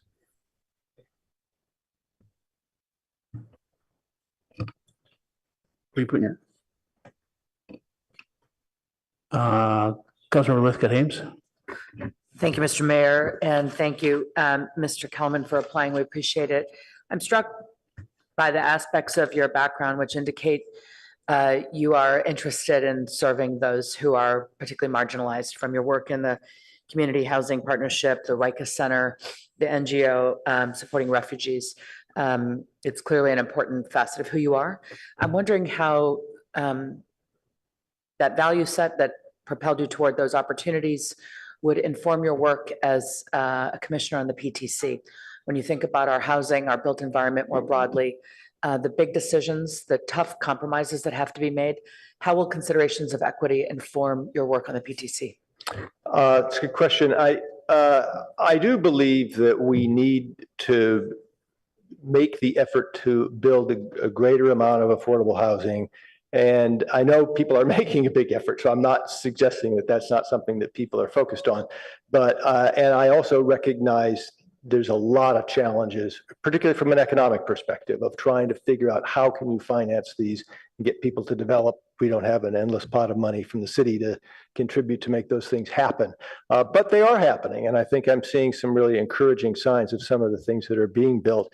I think that's essential to the city. I think there's been a lot of discussion over the years, recently in the last few years, about the fact that we're very difficult for people to live in the city who don't have substantial incomes, and the people who are employed in the city, whether it be teachers, people who work in the healthcare community, people who work for the city, it's extremely difficult for those people to live close and within the city of Palo Alto. And I think we need to just make extra efforts. I think that's worth some of the cost, if you will, to the community.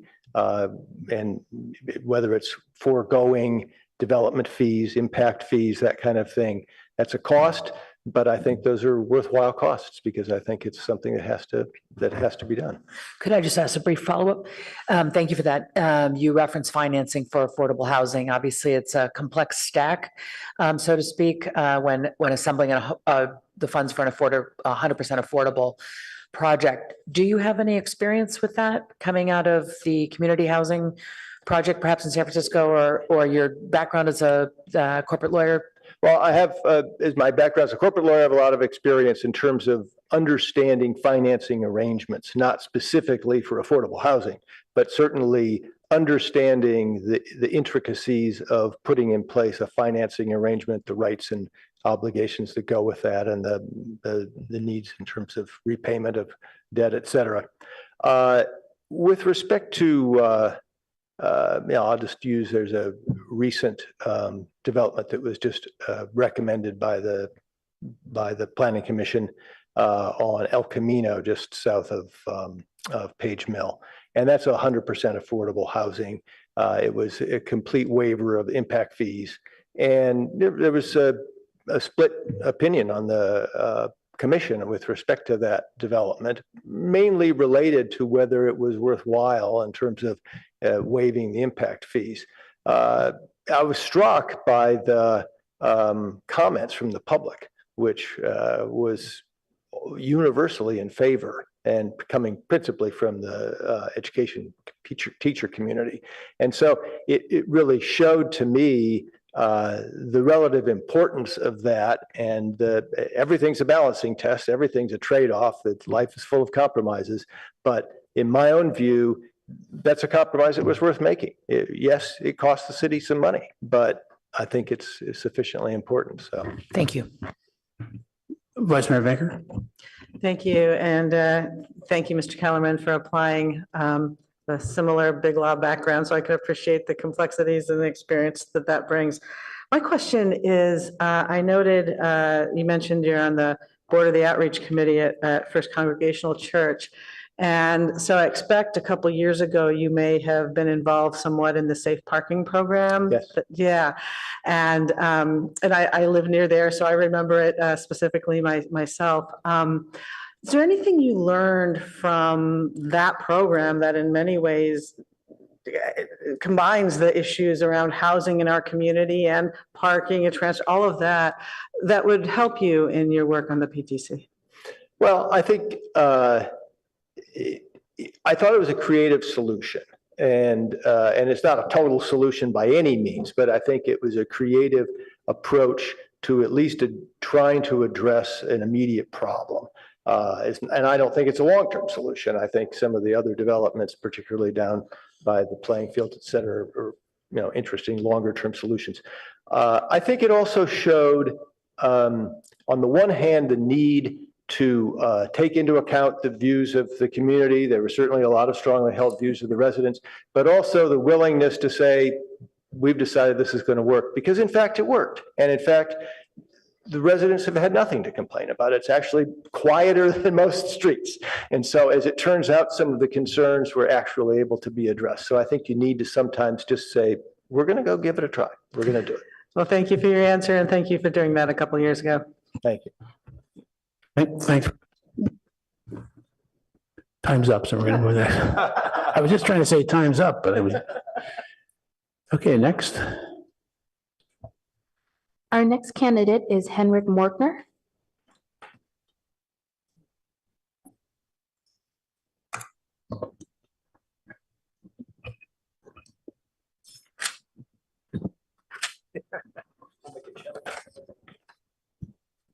Okay, that's fine. That's fine. I didn't prepare a speech or anything like that, so I'm just gonna kind of talk to you all. My name is Henrik Morkner. I'm an immigrant to this country, came from Denmark when I was young with my parents. I came directly to California, grew up in this Bay Area, went to local college, San Jose State, got an engineering degree, ended up working for Hewlett Packard for many years. And as they transitioned into Agilent and Avago, I was part of the upper management teams at that time as they went public and did well. And in 2015, I retired. I moved to Palo Alto in 1991, been here over 30 years. My original home that I live in today, I drew the plans myself, submitted them to the planning committee here, went through the process as my own general. I know how to read plans. I know how to do that kind of stuff. I was an engineer. I understand how most things work, Title 24 and all these other different things. I raised 3 children here, love Palo Alto, very dedicated to it. And 6 years ago, I was helping on our family vineyard that's down in Carmel Valley, and a large piece of equipment fell on me and paralyzed me. And which was not the kind of plan I was planning to do for retirement. But since then, I'm okay, but I am a strong advocate for disability and for wheelchair use. And what many people do is they look towards the past, even planning commissions, and not towards the future. And there's a large part of the population here in Palo Alto and other areas that are reaching ages of 60, 70 years old, where being able to move and having a city that's friendly to people that are disabled is going to be even more important in our future. So when I saw the opportunity to come here and talk to you guys and apply for this position, I made no bars about it. I am here to advocate for disability and to make sure this place is safe and friendly for the disabled, for the people that can have trouble getting around. So that's my introduction. Thank you. Lights, Councilmember Byrd. Thank you. Well, on the intersection of those issues with some current discussions we're having, I don't know if you happen to follow our recent discussions around the new state law on parking, AB 2097. We just had a big issue on it last night. Are you familiar with the law? No, I am not. Okay. So it basically prohibits cities from requiring any parking on new or really redeveloped parcels, commercial or residential, within a half mile of major transit areas. So downtown and Greater Calab within a half mile of there. Some parking may still get provided by developers, but it's not obligatory. And the issue is, 2 issues the council had pushed back on was that even if we don't provide parking for general use, or we can't, I should say, we can't require that parking, whether we are allowed to require the normal standards for ADA and for EV charging. And so I just wonder if you have thoughts on how that would impact new housing development and the rights of disabled to have access to new housing development or new commercial development that might have either very limited or no ADA parking. You know, having traveled around the world and been in hotels and lived in this area, one thing I can say is that most parking, for instance, the ADA, the guy that designed it has never been disabled and never really talked to a disabled person. There are lots of things that could be done that don't take more room, that don't have to be more difficult, could make their lives so much easier. And that's kind of what, I was saying when I was coming here, that it doesn't have to bite into or have, I see ADA parking with tons and tons of unused space that really didn't make much sense in doing that. But if somebody had thought about it, they could have made it a lot simpler. So I think it's a matter of perspective, not a matter of number of spaces in relation to your question that you said. Councilmember Lithgow Ames. Thank you, Mr. Mayor, and thank you, Mr. Morkner, for applying. Appreciate Thank it. you. If I may, you've opened the door to, I'm interested in this city and this PTC, this council, better understanding the experience of those of us who are disabled. If you're willing, can you give us a sense of where we fare as a city vis-a-vis those neighbors to the north, south, east, and west? Are there places you find offer greater accessibility and seem to have taken greater consideration of the needs of disabled people than we're currently doing in Palo Alto? I think that one thing that's very done, I like to take classes like the local community colleges, Foothill, Mission and stuff. The colleges, as they're being set up now, are extremely friendly to disabled. So whoever's doing that is doing a very good job. Compared to the other cities, I would say Palo Alto's average. And the reason being is that a lot of buildings here, especially like in downtown, were built turn of the century to 1950s and 60s. And so they had no sense in that. So there are curb breaks and things like that, but there's not a lot of sense of there's a 1 inch ADA is pretty clear about the amount of steepness that you can do. And if you work on a wheelchair like I do, there's only so much speed that you can move your hands and go up hills and go down things.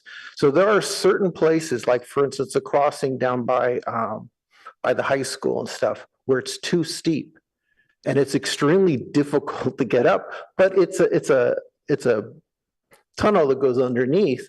And so they did what they did when they did it back in the 50s, whenever they made that, or the 60s. So these things, I don't know how in the future maybe they can be done. And certainly during the corridor in El Camino and that areas, we have to be careful about the slants and the slopes and the clearances, allowing people to turn, to move. Like I said earlier, it's a matter of being smart, not being difficult.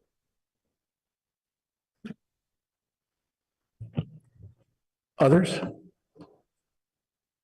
If not, would you like to do sorry, Councilmember Rectal. Yeah. So apart from accessibility, what other priorities are there for the city? What would be high on your list? High on my list would be sufficient housing. And I think that's really important, housing for everybody. Again, the dynamic of the future I see is that there's going to be a lot of elderly people in Palo Alto. And who knows about the dynamics of everything else. But this is something that the Planning Commission has to take into account. So I really like mixed use, coming from Europe originally, and I've spent a lot of time and I've lived a little bit in Europe. Mixed use for like the plans for El Camino are is really good idea. I think parking, my wife does most of my driving, so, but, I don't know. Okay, thank you. Okay, would you like to recap? Yeah, I don't want to be thought of as the handicap guy that came here and talked to you. So I'm not militant about my disability. I just think it adds another perspective. I think I'm very qualified in other sides. I hold several degrees. I hold 7 patents. I've published around the world. I know how to read drawings. I know how to do things. I'm used to acronyms, So that's my summary. Thank you. Thank you very much for applying. Thank you.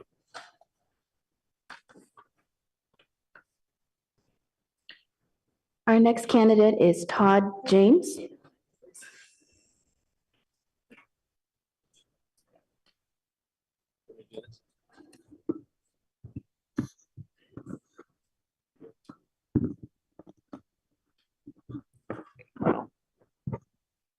Good evening, everyone. Thank you for giving me this opportunity to introduce myself and to help you understand my motivation for my interest in the Planning and Transportation Commission and perhaps some of the qualities that I could bring to that. My name is Todd James. I live a few blocks from here with Bethany and our son Alexander, who's 11. We moved to Palo Alto in 2019. From Washington, D.C., when Bethany got recruited to work at Facebook. We both worked at National Geographic, and I continued in my role working remotely until last year.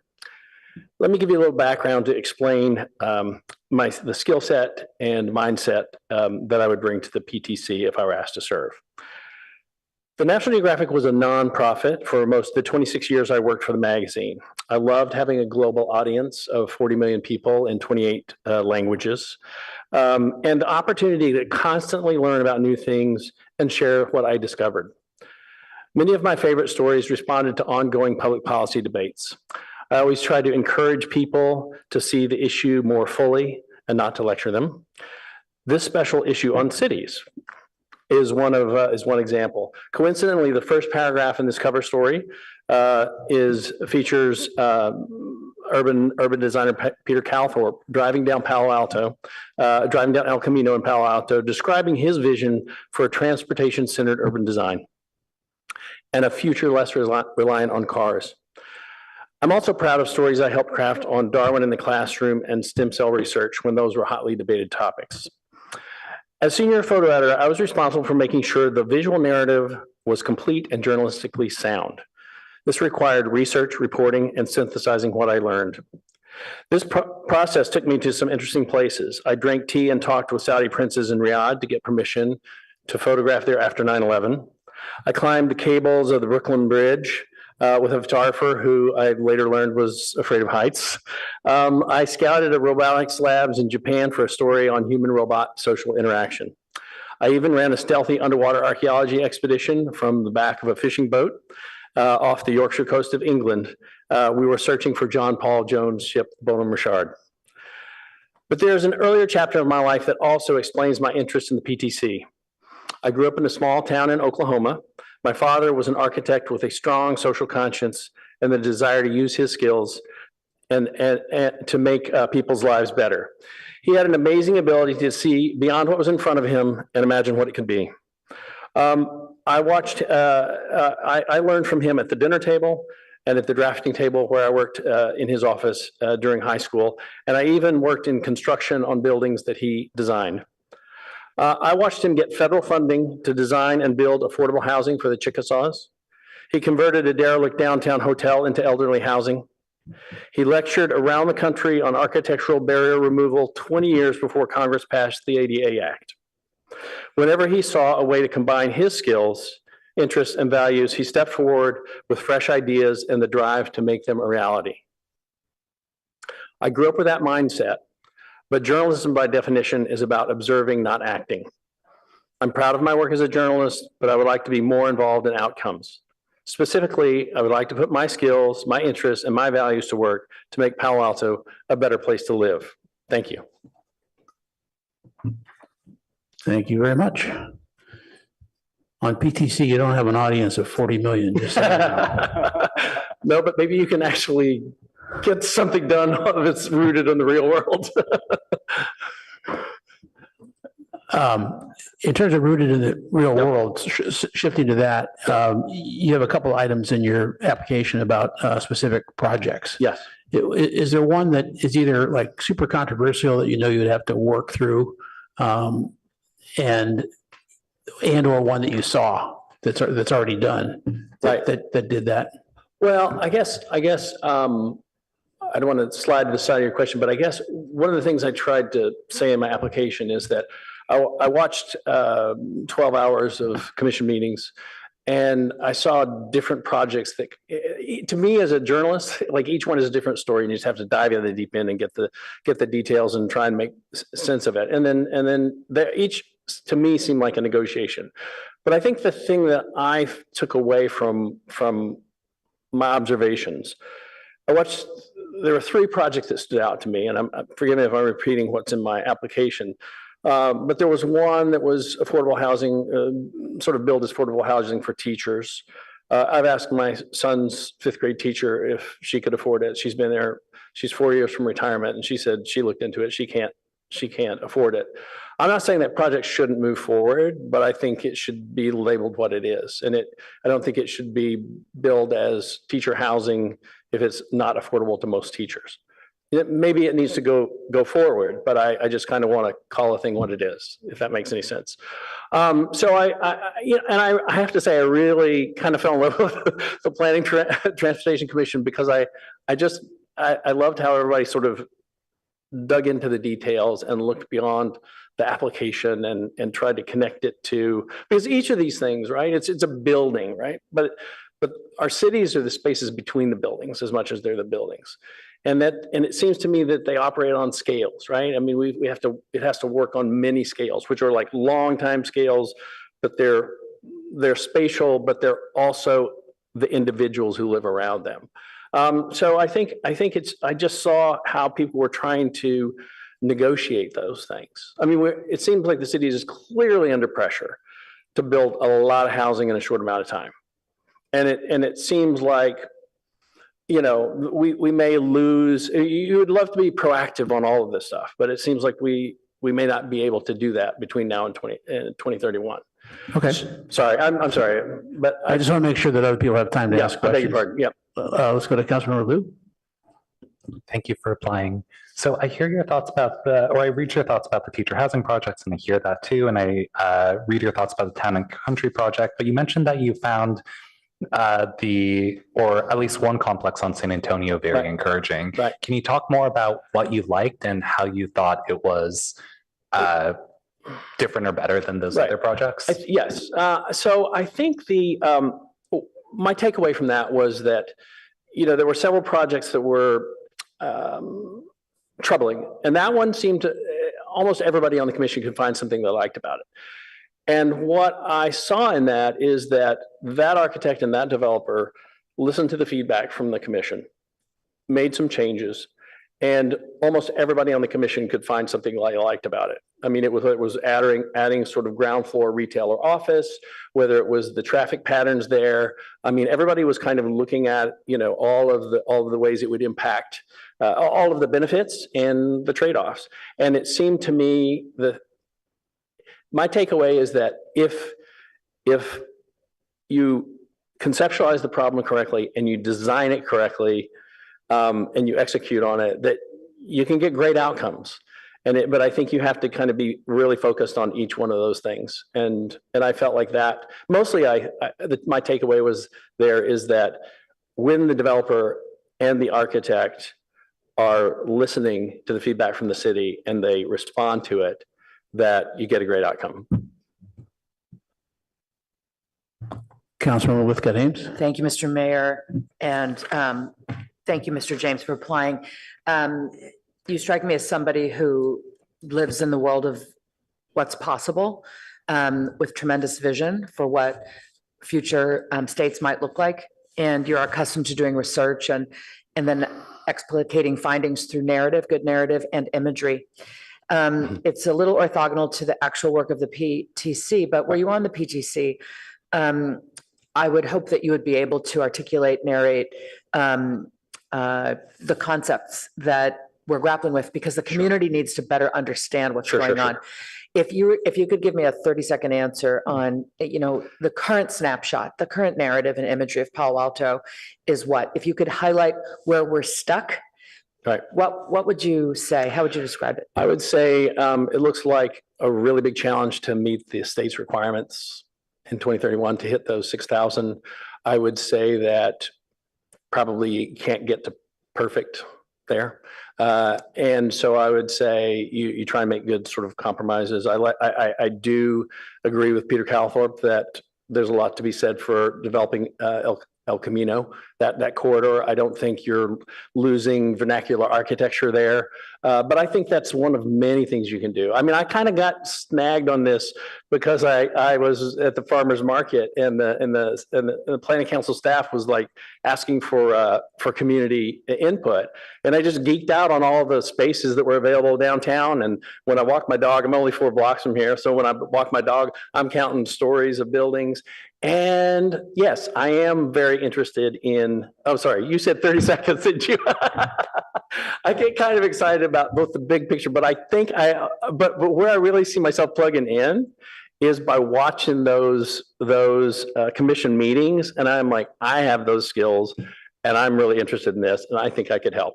Thank you so much. Okay, thank you very much. Time is up, so we're going to move along. Thank you. Thank you all. Okay. Our next candidate is Declan King.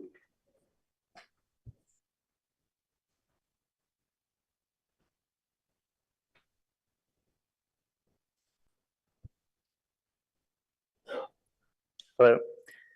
I'm a lifelong Palo Alto resident. I'm also a urban planning major at San Francisco State. You know, I'm not a NIMBY, I'm not a YIMBY, I'm just a rational thinker who loves my community and wants to make it better. I've went through PAUSD and I absolutely just love this community. Growing up here, I've seen a lot of the changes within the community. For instance, 10 years ago, there wasn't the high density housing on El Camino. And nowadays, every single street you see a huge almost high rise. And I want my community to thrive and go into the future. And with that, you need to make decisions, and those decisions need to be rational. Some goals of mine, I want to make the city more sustainable with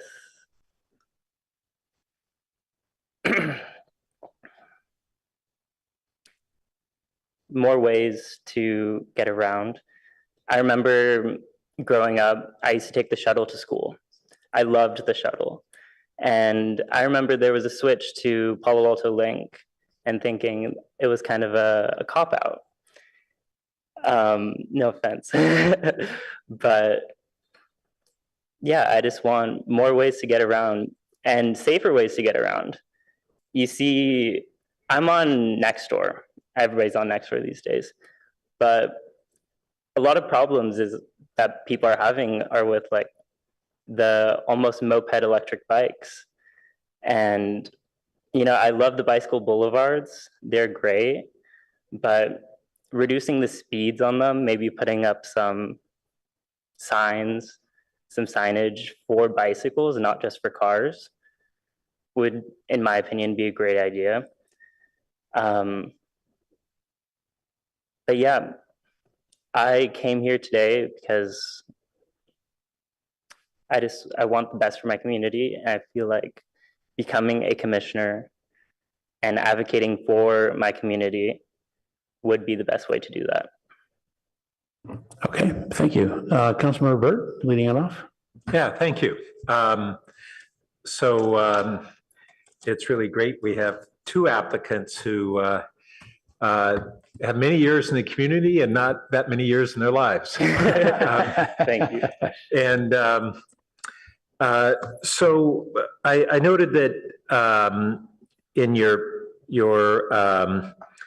write-up that some of the things you were looking at is in your studies is gentrification and the relationship between autonomous vehicles and traffic. So those are a couple of things that are really a planning issue, and another one a transportation issue. And how do you view, more at a philosophical level, the tensions between our needs to add housing and the challenges to continue to have a community that has, for the most part, the attributes that we valued even while it's a changing community? Yeah, well, Palo Alto is a city, but the reality of it is it has a small town feel. And with that, with a rising population, a lot of people want to come to the Bay Area. It's an amazing place. But a lot of these high density housing places, there's one right next to me on Bayshore. And it's amazing. It's right next to a park. It's in an area where there is already high density housing. And I guess a lot of people, they're against it because they don't want that change. But if it's planned well and it's executed well, I think it's amazing. Councilor Stone? Thank you, Ms. Mayor, and hi, Declan. Thanks for applying. I'm curious, your urban planner degree that you're getting right now, right? Yeah, I'm currently in school. Great. That combined with your relatively recent experience kind of growing up here in Palo Alto, and did you go to Pali or Gun? I went to Pali. Good answer. I knew you were smart. And so how would you kind of use both those experiences to be able to improve access and opportunities for young people, in particular teenagers as well, to be able to kind of enjoy Palo Alto more, to be able to create additional third spaces for them? Because there's not many opportunities there. How could we advance that, and how could the PTC help? Well, I would say just listen to their needs. I'd say I have kind of an interesting, me being so young, I still have friends who have little younger siblings who are still in PAUSD. So when I hear that, like, oh, I have to drive around all day to hang out with my friends, and there isn't as many third spaces in Palo Alto, maybe there is a need to change and create more third spaces, whether that be like more teen centers. I know in the library we have groups like teen centers, and I don't know, I guess building more community, not just through transit, but spaces and creating more community gatherings in the existing places like parks. I used to volunteer a lot at the community garden, and I feel like that was an amazing way to get people together. But one of the challenges is getting young people to volunteer. And so I guess bringing more awareness to opportunities for people to get together for the younger generations.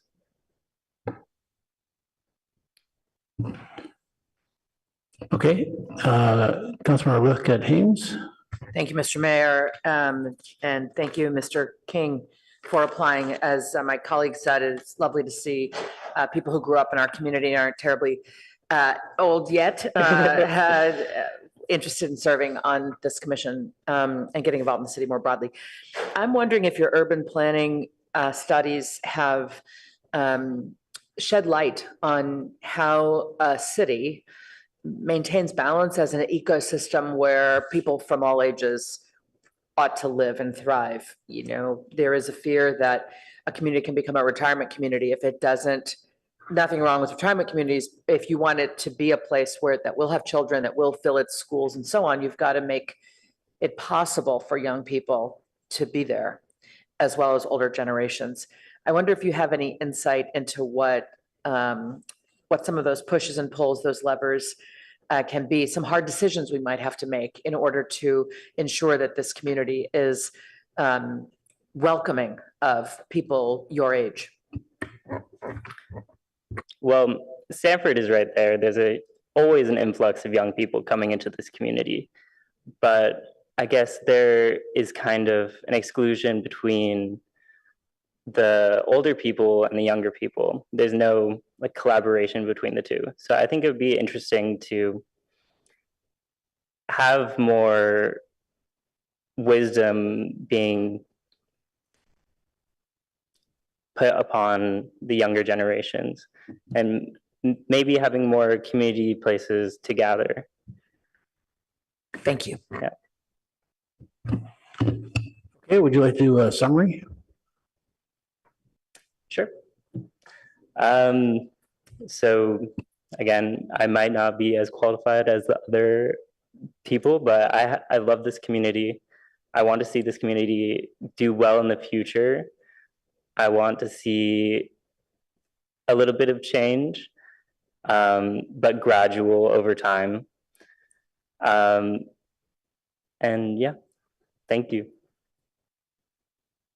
Thank you very much for applying. All right, moving next on to our last candidate for the evening is Michael Regula.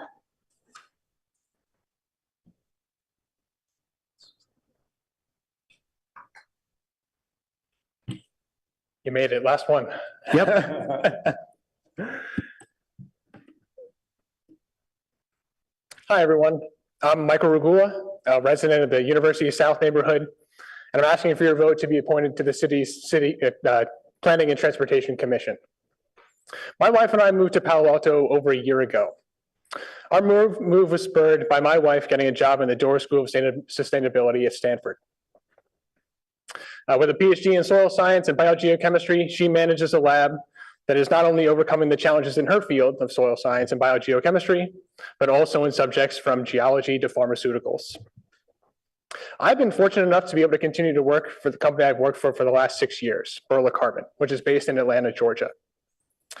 I've been working for them since I graduated with my PhD in chemical engineering from Penn State University.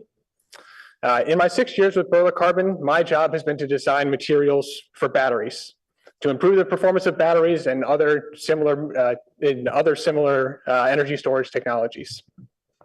I figure out the fundamental properties that allow batteries to last longer on a single charge, to charge as quickly as possible, and to hold the same amount of charge the 1,000th time you want to use it as the first time you use it. Conducting that research involves building thousands and thousands of little batteries that you might see like a watch, for example, running various performance tests, analyzing data. Burla Carbon, though, didn't ship me to Palo Alto with a fully equipped battery lab. So my battery making days have been replaced with business development responsibilities. These responsibilities allow me to get a direct account from battery manufacturers and the end users of lithium-ion batteries about the technological and the economic challenges that face the industry today. When my wife and I made the decision to move to Palo Alto, we chose to settle in the University of South neighborhood for a few reasons. Number one, my wife's commute to work can be done by bike and or community transit.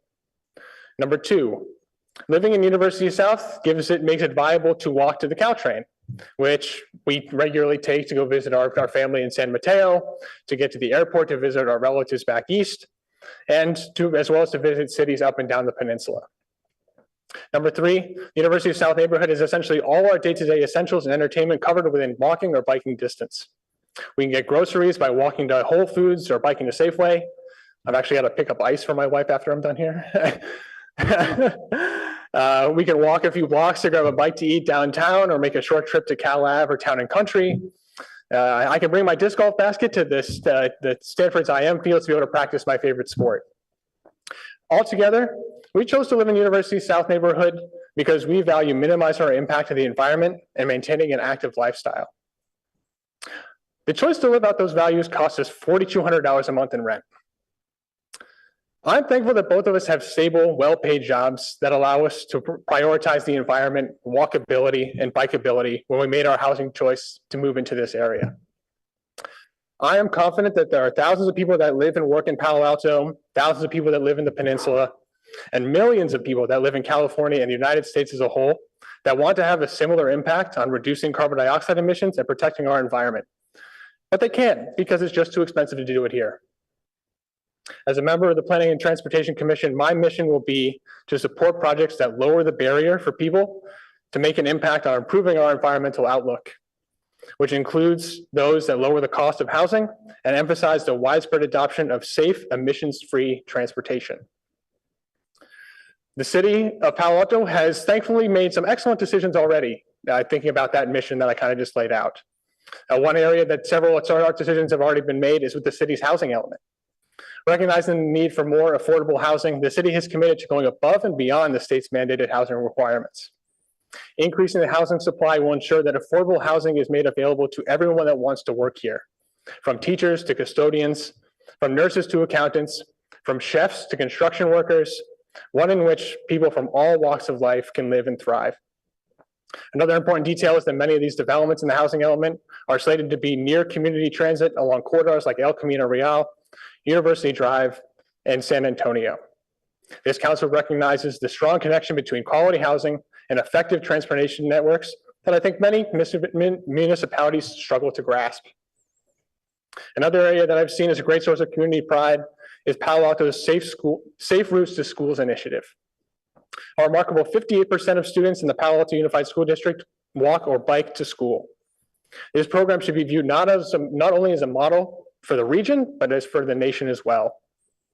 I usually go to Stanford's IM fields, like I mentioned, to be able to practice disc golf around the time that Pali students head home, starting to head home for the day. I get immense joy of seeing so many kids in sync with the sustainable living values of their parents and of their community, actively making choices to promote their own health and well-being. My hope is that 58% is not viewed as good enough, but rather as a milestone that we should all take pride in on our way to even greater heights, ones that reach even more aspects of our community. Maybe a Safe Routes to Work initiative is in order. As an engineer, a saying I often hear in my field is that if you can measure it, you can optimize for it. Over the last 80 years, I think we as a society have made several decisions that optimize around limiting the amount of physical exertion required to get from a very specific point A to a very specific point B. Some might call that metric convenience. While our system allows some of us to get where we want, whenever we want, making all the decisions that the alter of convenience has had some significant negative impacts. Our carbon dioxide emissions continue to rise. Hundreds of people in our community today are affected by car crashes every year, and we continue to become more and more isolated from one another. How many times have you heard someone say, "It's so hard to find friends when you're an adult," or "Why don't kids go out and play more outside these days?" I think our decisions that have cascaded through several generations related to housing and transportation bear a good amount of the blame. It is time for Palo Alto to write the conclusion section of our 80+ year experiment in optimizing for convenience and start a new experiment in which we instead optimize for safety in our homes and in our streets, optimize for transportation that emits as little carbon dioxide as possible, optimize for the diversity of professions that live in our city, and optimize for getting people out into the community and interacting with one another. My wife and I have greatly enjoyed our first year in Palo Alto. We see this as a place in which we can put down roots, live healthy and active lifestyles, and build a community for ourselves and for others. I look forward to working with this council and other citizens in the city to move us forward, accomplishing goals that some people may call impractical or unrealistic. This city is known as the birthplace of Silicon Valley because people dared to challenge what was deemed impractical and unrealistic. I'm excited to bring my skill set in energy storage and hopefully my clear passion that's been demonstrated tonight for building a welcoming, inclusive community to the table as a member of the Planning and Transportation Commission to start that new experiment that sets our community up for prosperity for the next 80 years and beyond. Thank you. Okay, thank you. We come up to council, and Councilmember Burt is up first. Thank you. Well, I certainly share a lot of your thoughts about how to have a more sustainable transportation system. And so I wanted to pivot to the important issues around housing. And you talked about wanting to be able to have housing that's affordable for everybody who really wants to live here. We have about 3 times as many people who work in Palo Alto as residents who are workers. Yeah. And our affordable housing requires from different forms, maybe around $750,000 per unit. So how many housing units are you thinking we should be providing to achieve that goal that you talked about? And how would that occur financially or through other mechanisms? Yeah, it's a great question and certainly a challenge, right? Like you mentioned, yeah, I've definitely heard that metric of, Palo Alto, doubles or triples in size, basically every day from the amount of people that come in here. I think that, that is a challenge, right? To have, if you kind of aspirationally, if you wanted to accommodate, all those people, you've got to build a whole lot of housing. But I do think that it's something that we should be aspiring to. And then again, that like I said, that seems like a pretty remarkable challenge today. You kind of think about just the land that's available in Palo Alto to do that, and you're like, where are you going to put everyone? But I do think that there are creative ways that we can go. We're thinking even beyond 2031. That I think there's underutilized land in Palo Alto where you can kind of you can chip away at allowing more people to live in this community and increasing the supply to allow more people to actually live here in this community without having to make these long commutes from far outside of where we live. Thank you very much. And that you're the cleanup hitter. You got it. Appreciate it. Thank you. Yeah. So that concludes our interviews for tonight. The process is actually going to be shifted a little bit compared to previous years. We're going to go to live voting at our next council meeting, which is the 20th? The 10th. Okay. February 10th. I didn't add right. Yes, it's February 10th, and it'll be the first item, second item, I believe, on the agenda is the appointments, and we'll be doing live voting. Yeah, so it's a week from last night. Okay, thank you all for applying, for being here with us, and good luck. Thanks for making our job tough. Yeah. We are adjourned.